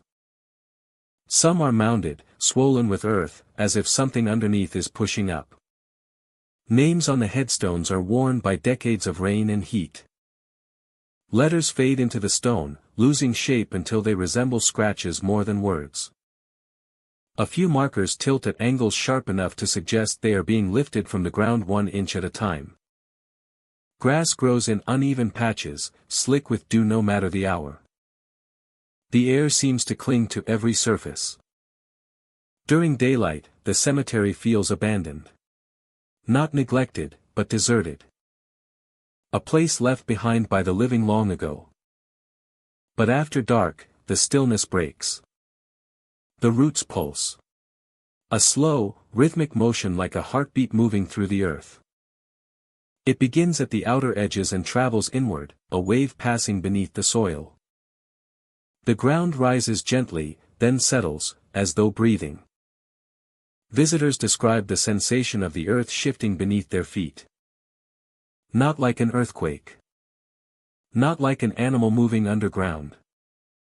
Something slower, more patient, as though the cemetery itself is alive and adjusting. The pulse repeats every few seconds, steady as a metronome. Some say they felt it through their shoes like a vibration. Others swear it traveled up their legs like a current. The graves that are sunken seem to exhale with each pulse, dust sliding down their edges. The mounded ones rise slightly higher, pressing upward. The roots nearest these mounds tremble, their tips shaking like hands straining to reach open air. The moss along them quivers with each invisible beat.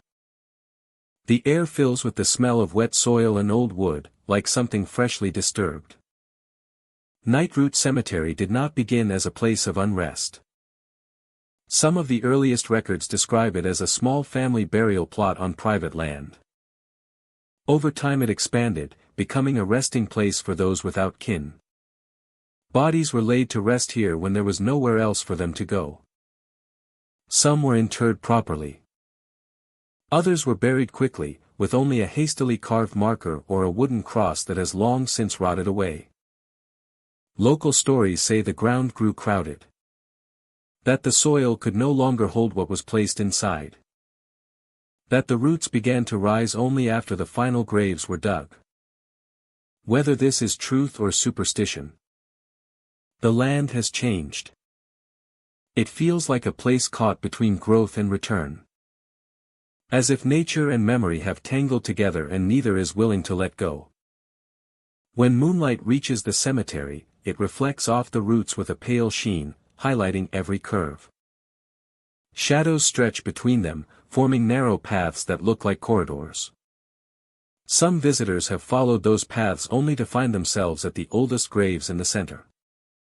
These graves are almost unrecognizable, covered in layers of soil and roots that twist into shapes like ribcages. The markers here are broken or missing, and the mounds rise higher than any others. The pulse is strongest near the center. The heartbeat beneath the earth feels closer, louder. A traveler once described hearing it not just through the ground but through the air, as if it resonated around them. Slow. Deep. Measured. A rhythm that does not match any living thing. They left before the pulse reached its next peak. Animals avoid Nightroot Cemetery. Birds will perch on the outer trees but never cross into the clearing. Dogs refuse to step forward, planting their paws and whining. Even insects seem hesitant. The air lacks the usual buzz of summer nights. The silence is not peaceful. It is tense, like a held breath. Some visitors report seeing the roots move. Not violently. Not with speed. Just a slight adjustment, like fingers curling. The earth seems to shift around them, grains sliding away as though clearing room for something new. Once or twice, people claim to have seen soil part briefly, as if something beneath pressed against it. The pulse becomes more defined with each moment. The graves rise just slightly higher. The roots tremble. And the air fills with the feeling that something is about to surface. Nightroot Cemetery is not loud. It is not dramatic. It is subtle in its disturbance. It breathes.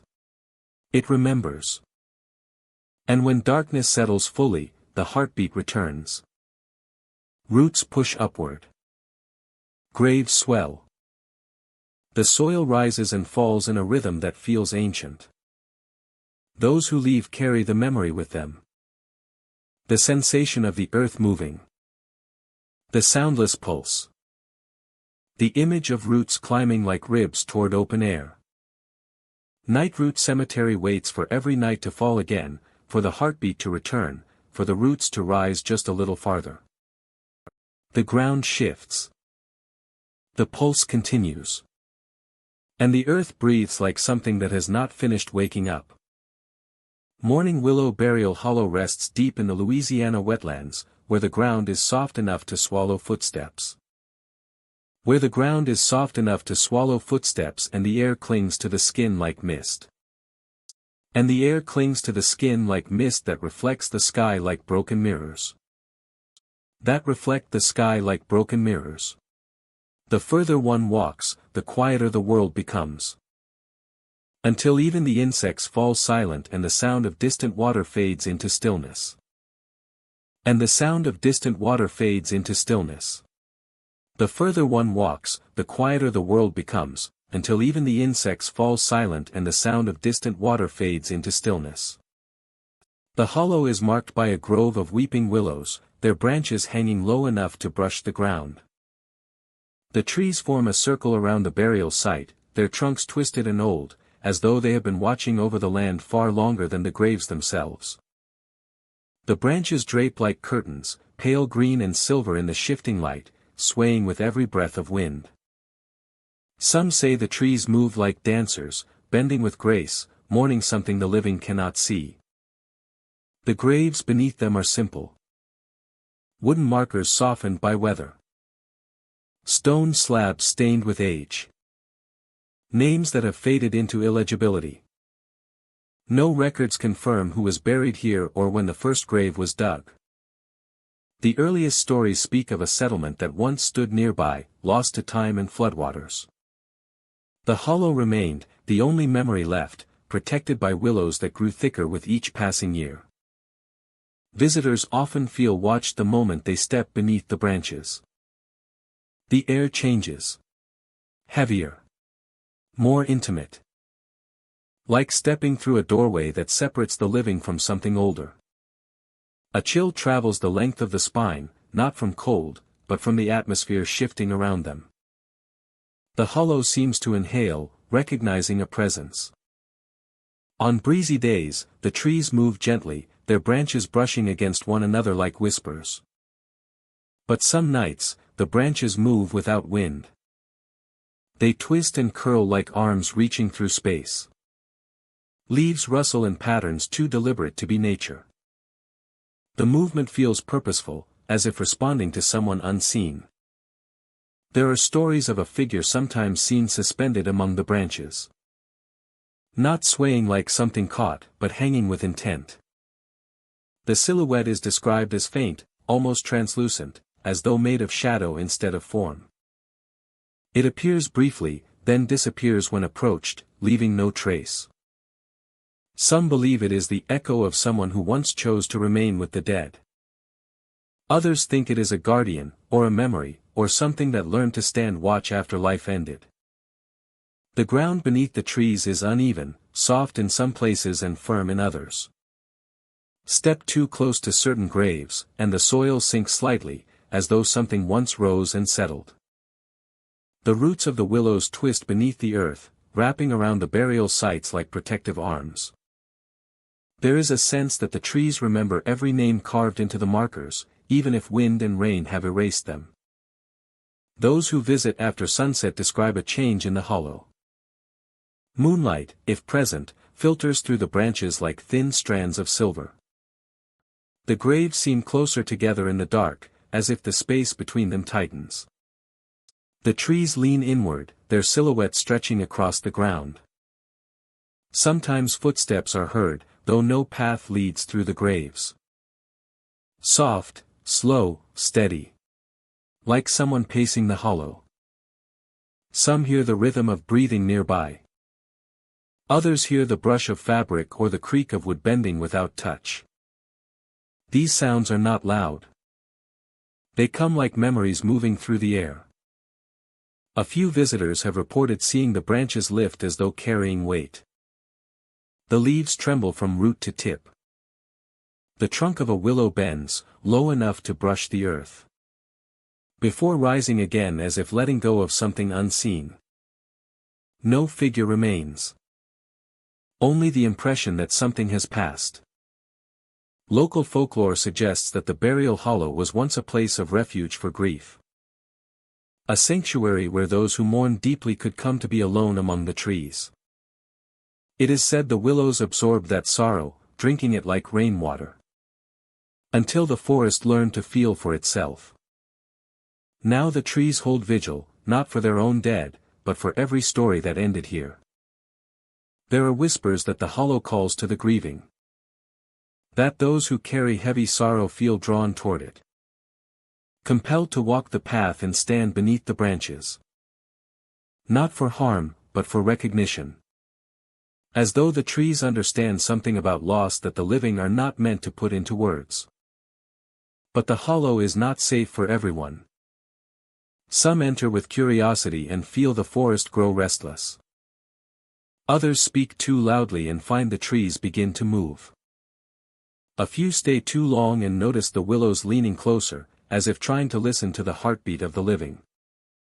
The figure in the branches is never seen twice in the same place. Sometimes it appears near the tallest tree. Other times near a grave with an unmarked stone. Always hanging. Always still.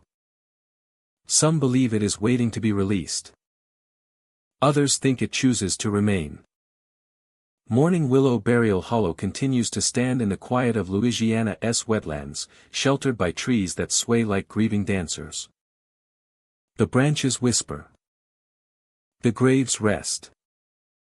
And the wind moves through the leaves like a lullaby for the forgotten. But some nights, the branches move without wind. And on those nights, the hollow feels awake.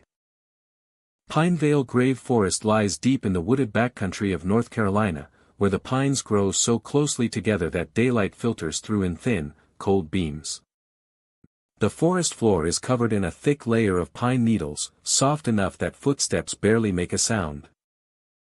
The ground looks untouched at first glance, but those who visit long enough notice that footprints appear where no one has walked. Each step seems pressed into the needles by something unseen, as if the forest keeps track of every movement, even those not made by human feet. The forest gets its name from the old grave markers scattered between the trees. Some stones stand upright, chipped and weathered. Others have fallen and sunk into the earth. Many graves have no inscription at all.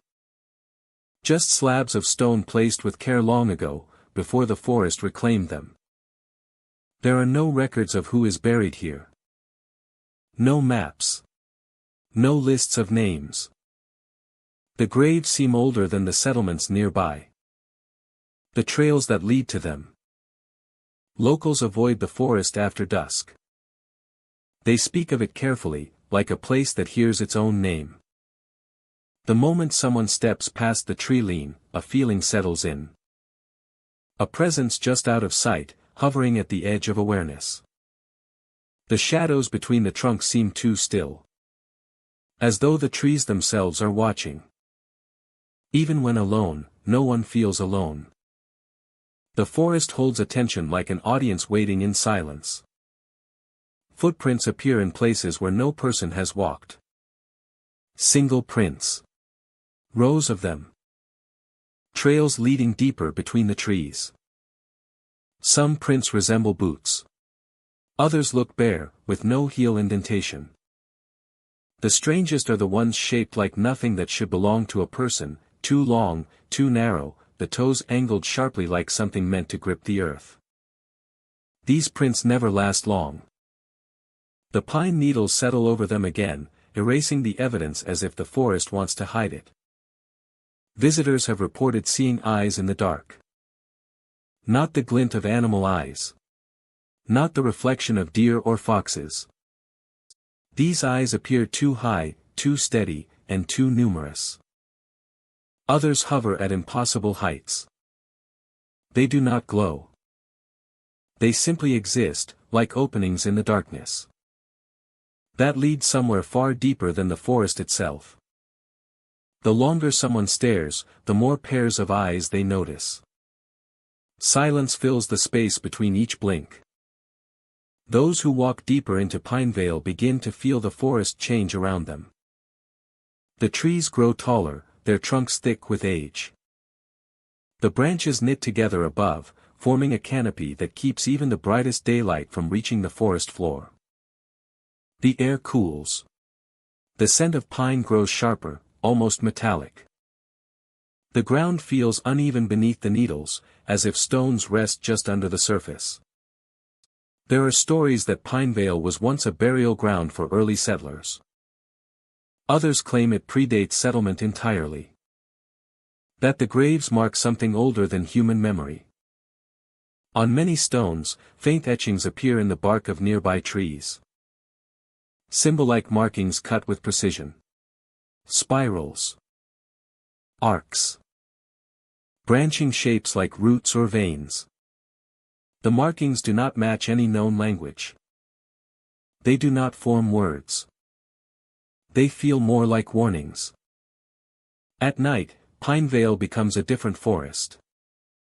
The pine needles shift softly as if something is walking just behind whoever enters. No matter how still a person stands, the sound continues. The footsteps never draw close, but never fade away. Sometimes the footsteps circle. Slowly. Patiently.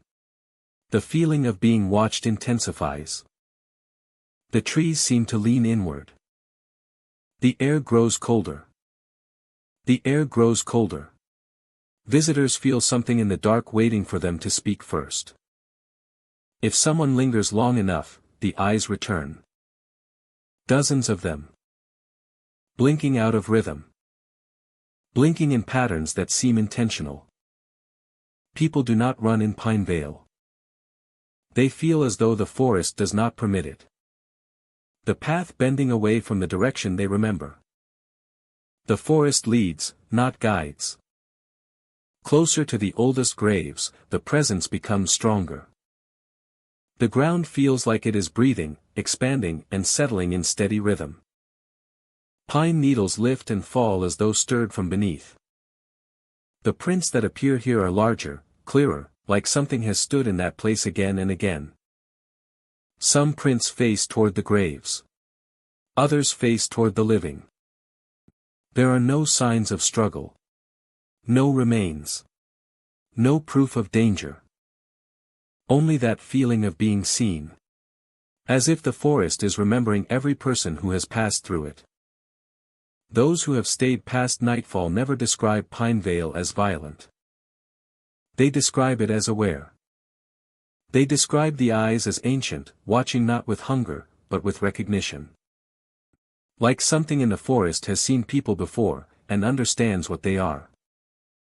Some believe Pinevale is not haunted by the dead, but guarded by something that has always lived here. Something that does not mind visitors, as long as they do not step too close to the graves. As long as they do not disturb what rests in the soil. As long as they do not look back at the eyes for too long. Pinevale Grave Forest remains untouched. The pine needles thicken. Not animal eyes. Something older. Lost Prayer Woodland lies in a quiet corner of Indiana, tucked behind winding roads and fields that seem to stretch farther than they should. The forest begins without warning, trees rising like pillars from the earth, as though marking the entrance to a place meant to be remembered. Yet for all its presence, the woods feel forgotten. Overgrown paths twist through the trees, and the silence settles like dust. Even the wind seems to hesitate before crossing the boundary, as if it knows something waits inside. Deeper in, the burial ground appears. Small stone shrines sit at the head of every grave, each one shaped differently, carved with symbols now worn by time. They look like markers for prayers that were meant to be spoken but never were. No candles rest there. No flowers. No offerings. Just empty shrines that stand like unfinished sentences. It is said that the prayers meant for the dead were never completed here, leaving the forest suspended in a moment that refuses to pass. Visitors often notice the stillness first. Then the feeling that the air is listening. Every step echoes as if the ground beneath remembers the weight of others. The graves are spaced unevenly, spreading through the trees in ways that suggest the forest grew around them rather than the other way around. The earth seems disturbed, like the soil is restless, shifting as if something below is trying to rise. People speak of the dead wandering the woods. Not seen clearly, only sensed. A presence moving between the trees, searching for the voices that once promised to guide them. They say the dead are not angry, only unfinished. Restless minds seeking the final words they never heard. Now, the forest carries what remains of them. Whispers follow everyone who enters. The voices that once promised to guide them. It is believed that those buried here died with prayers half-spoken, final rites interrupted, last words caught on held breath. Now, the forest carries what remains of them. Whispers follow everyone who enters. They drift through the trees like a breeze that knows language. Sometimes a word surfaces, recognizable but quiet. Other times it is just breath, soft and close. Travelers describe the whispers circling them, moving from the left to the right, as if deciding where to stand. Some describe hearing a voice that seems to speak directly into the ear, urging them to stay, to listen, to finish what was started. When they turn, no one is there. Only trees and shrines and the heavy quiet of expectation. The shrines seem to change as one walks among them. A stone with a missing corner appears whole again. A carving that looked faint becomes clear. Some visitors swear they saw offerings that vanished the moment they blink. Others say the shrines tilt toward them, as though waiting for acknowledgement. It is believed that if someone speaks aloud, the forest will fall silent to hear. What happens after is never the same twice. There are recordings of people attempting to speak prayers there. None ever complete them. The words twist in their throats, replaced by fear or confusion. Their voices echo in unnatural ways, returning from the trees with tones that do not belong to them. Some describe hearing their own voice speak back as though answering from a grave. Those who leave too quickly say the whispers follow them for days. Clinging like shadows that do not need light to exist. Stories tell of travelers who were bold enough to explore after sunset. They heard footsteps behind them, soft but steady. Leaves shifting under weight. A figure glimpsed between trees, its outline blurred like smoke. The presence would not approach, but neither would it turn away. The footsteps would stop the moment they looked back, only to start again the moment they continued forward. It was as if something guided them deeper, not to harm, but to be heard. The most unsettling accounts come from those who paused at a shrine and listened without speaking. They say the whispers formed words that were not their own. Prayers, unfinished and pleading. Requests for release. Fragments of sentences that imply a waiting answer. In that silence, some travelers felt a hand rest on their shoulder. Others felt breath against their cheek. No hostility, only the weight of expectation. One visitor reported kneeling beside a shrine. She felt compelled to bow her head. Before she could speak, a voice began for her, faint and shaking. It said a few words before falling back into breath. She stood and ran before it could finish. She never returned, but she insists the final word was her name. Locals avoid the woods, not out of fear, but out of respect for what lingers there. They say the dead do not ask for much. Only for acknowledgement. A prayer to mend what was broken.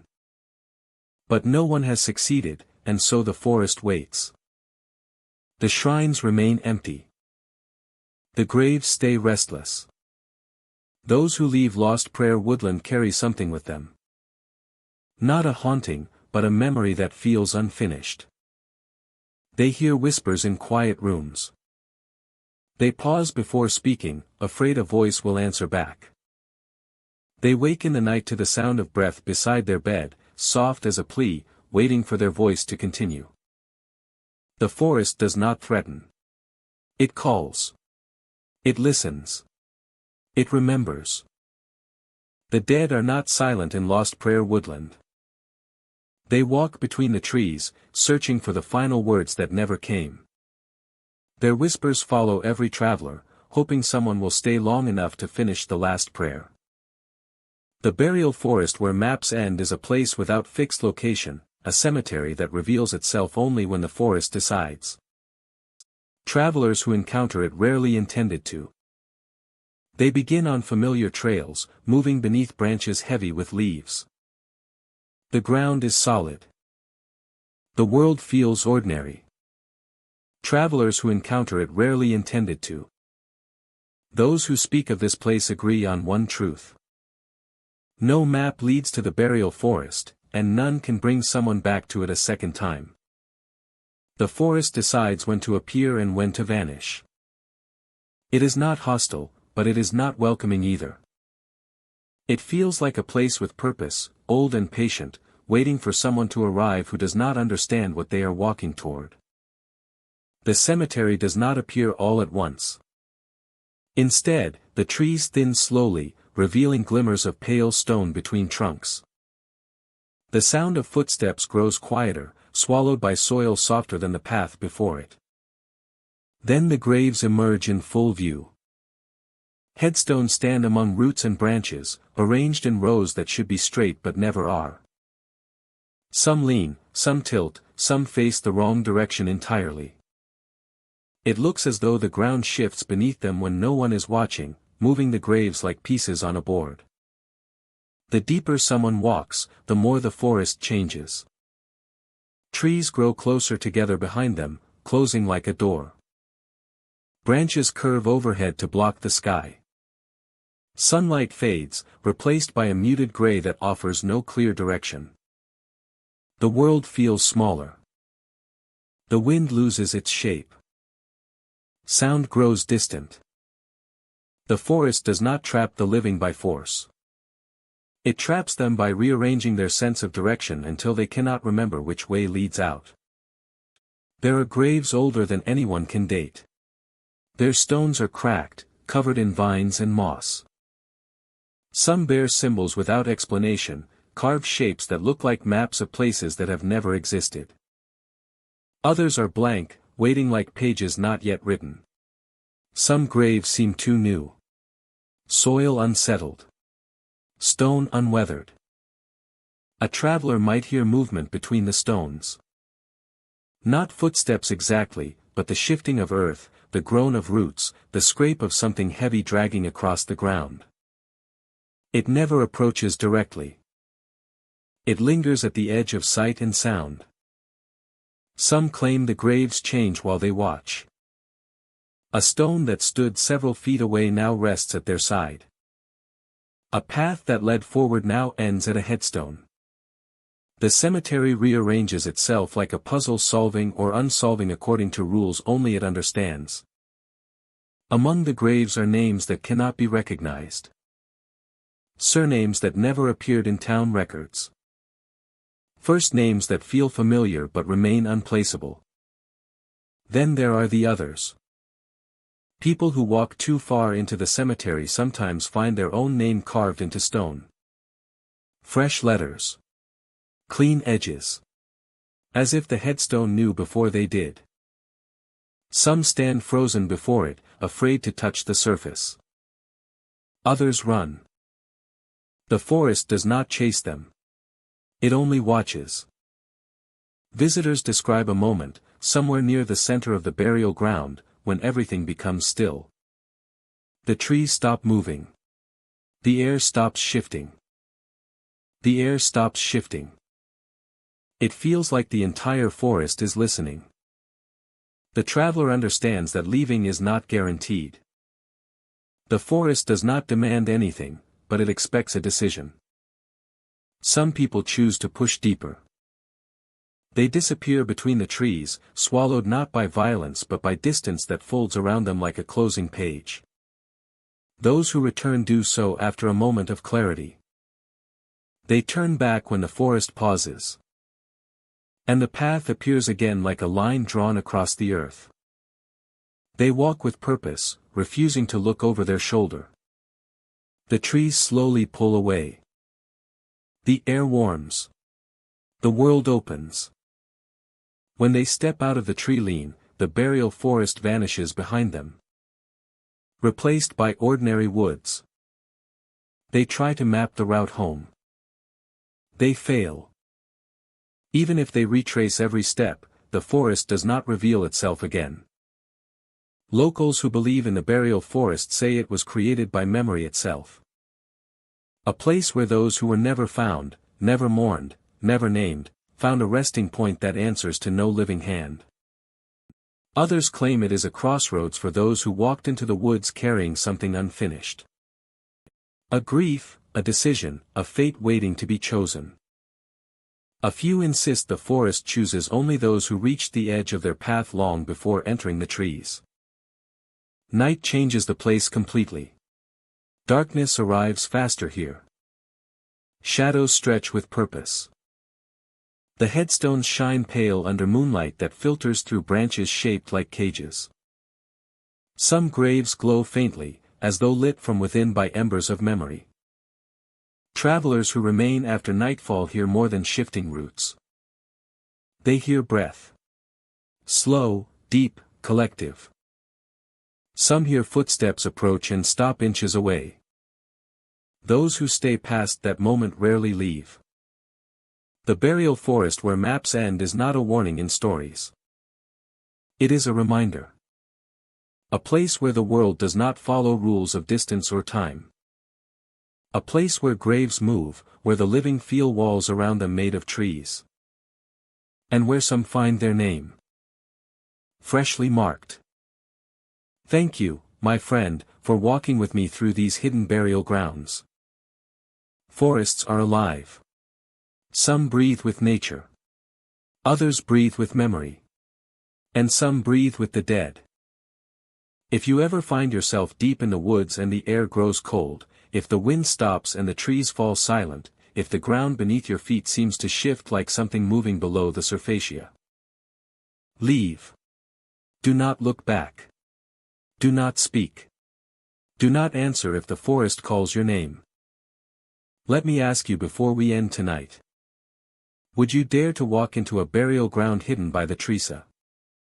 Or would you flee before the dead knew you were there? Rest now.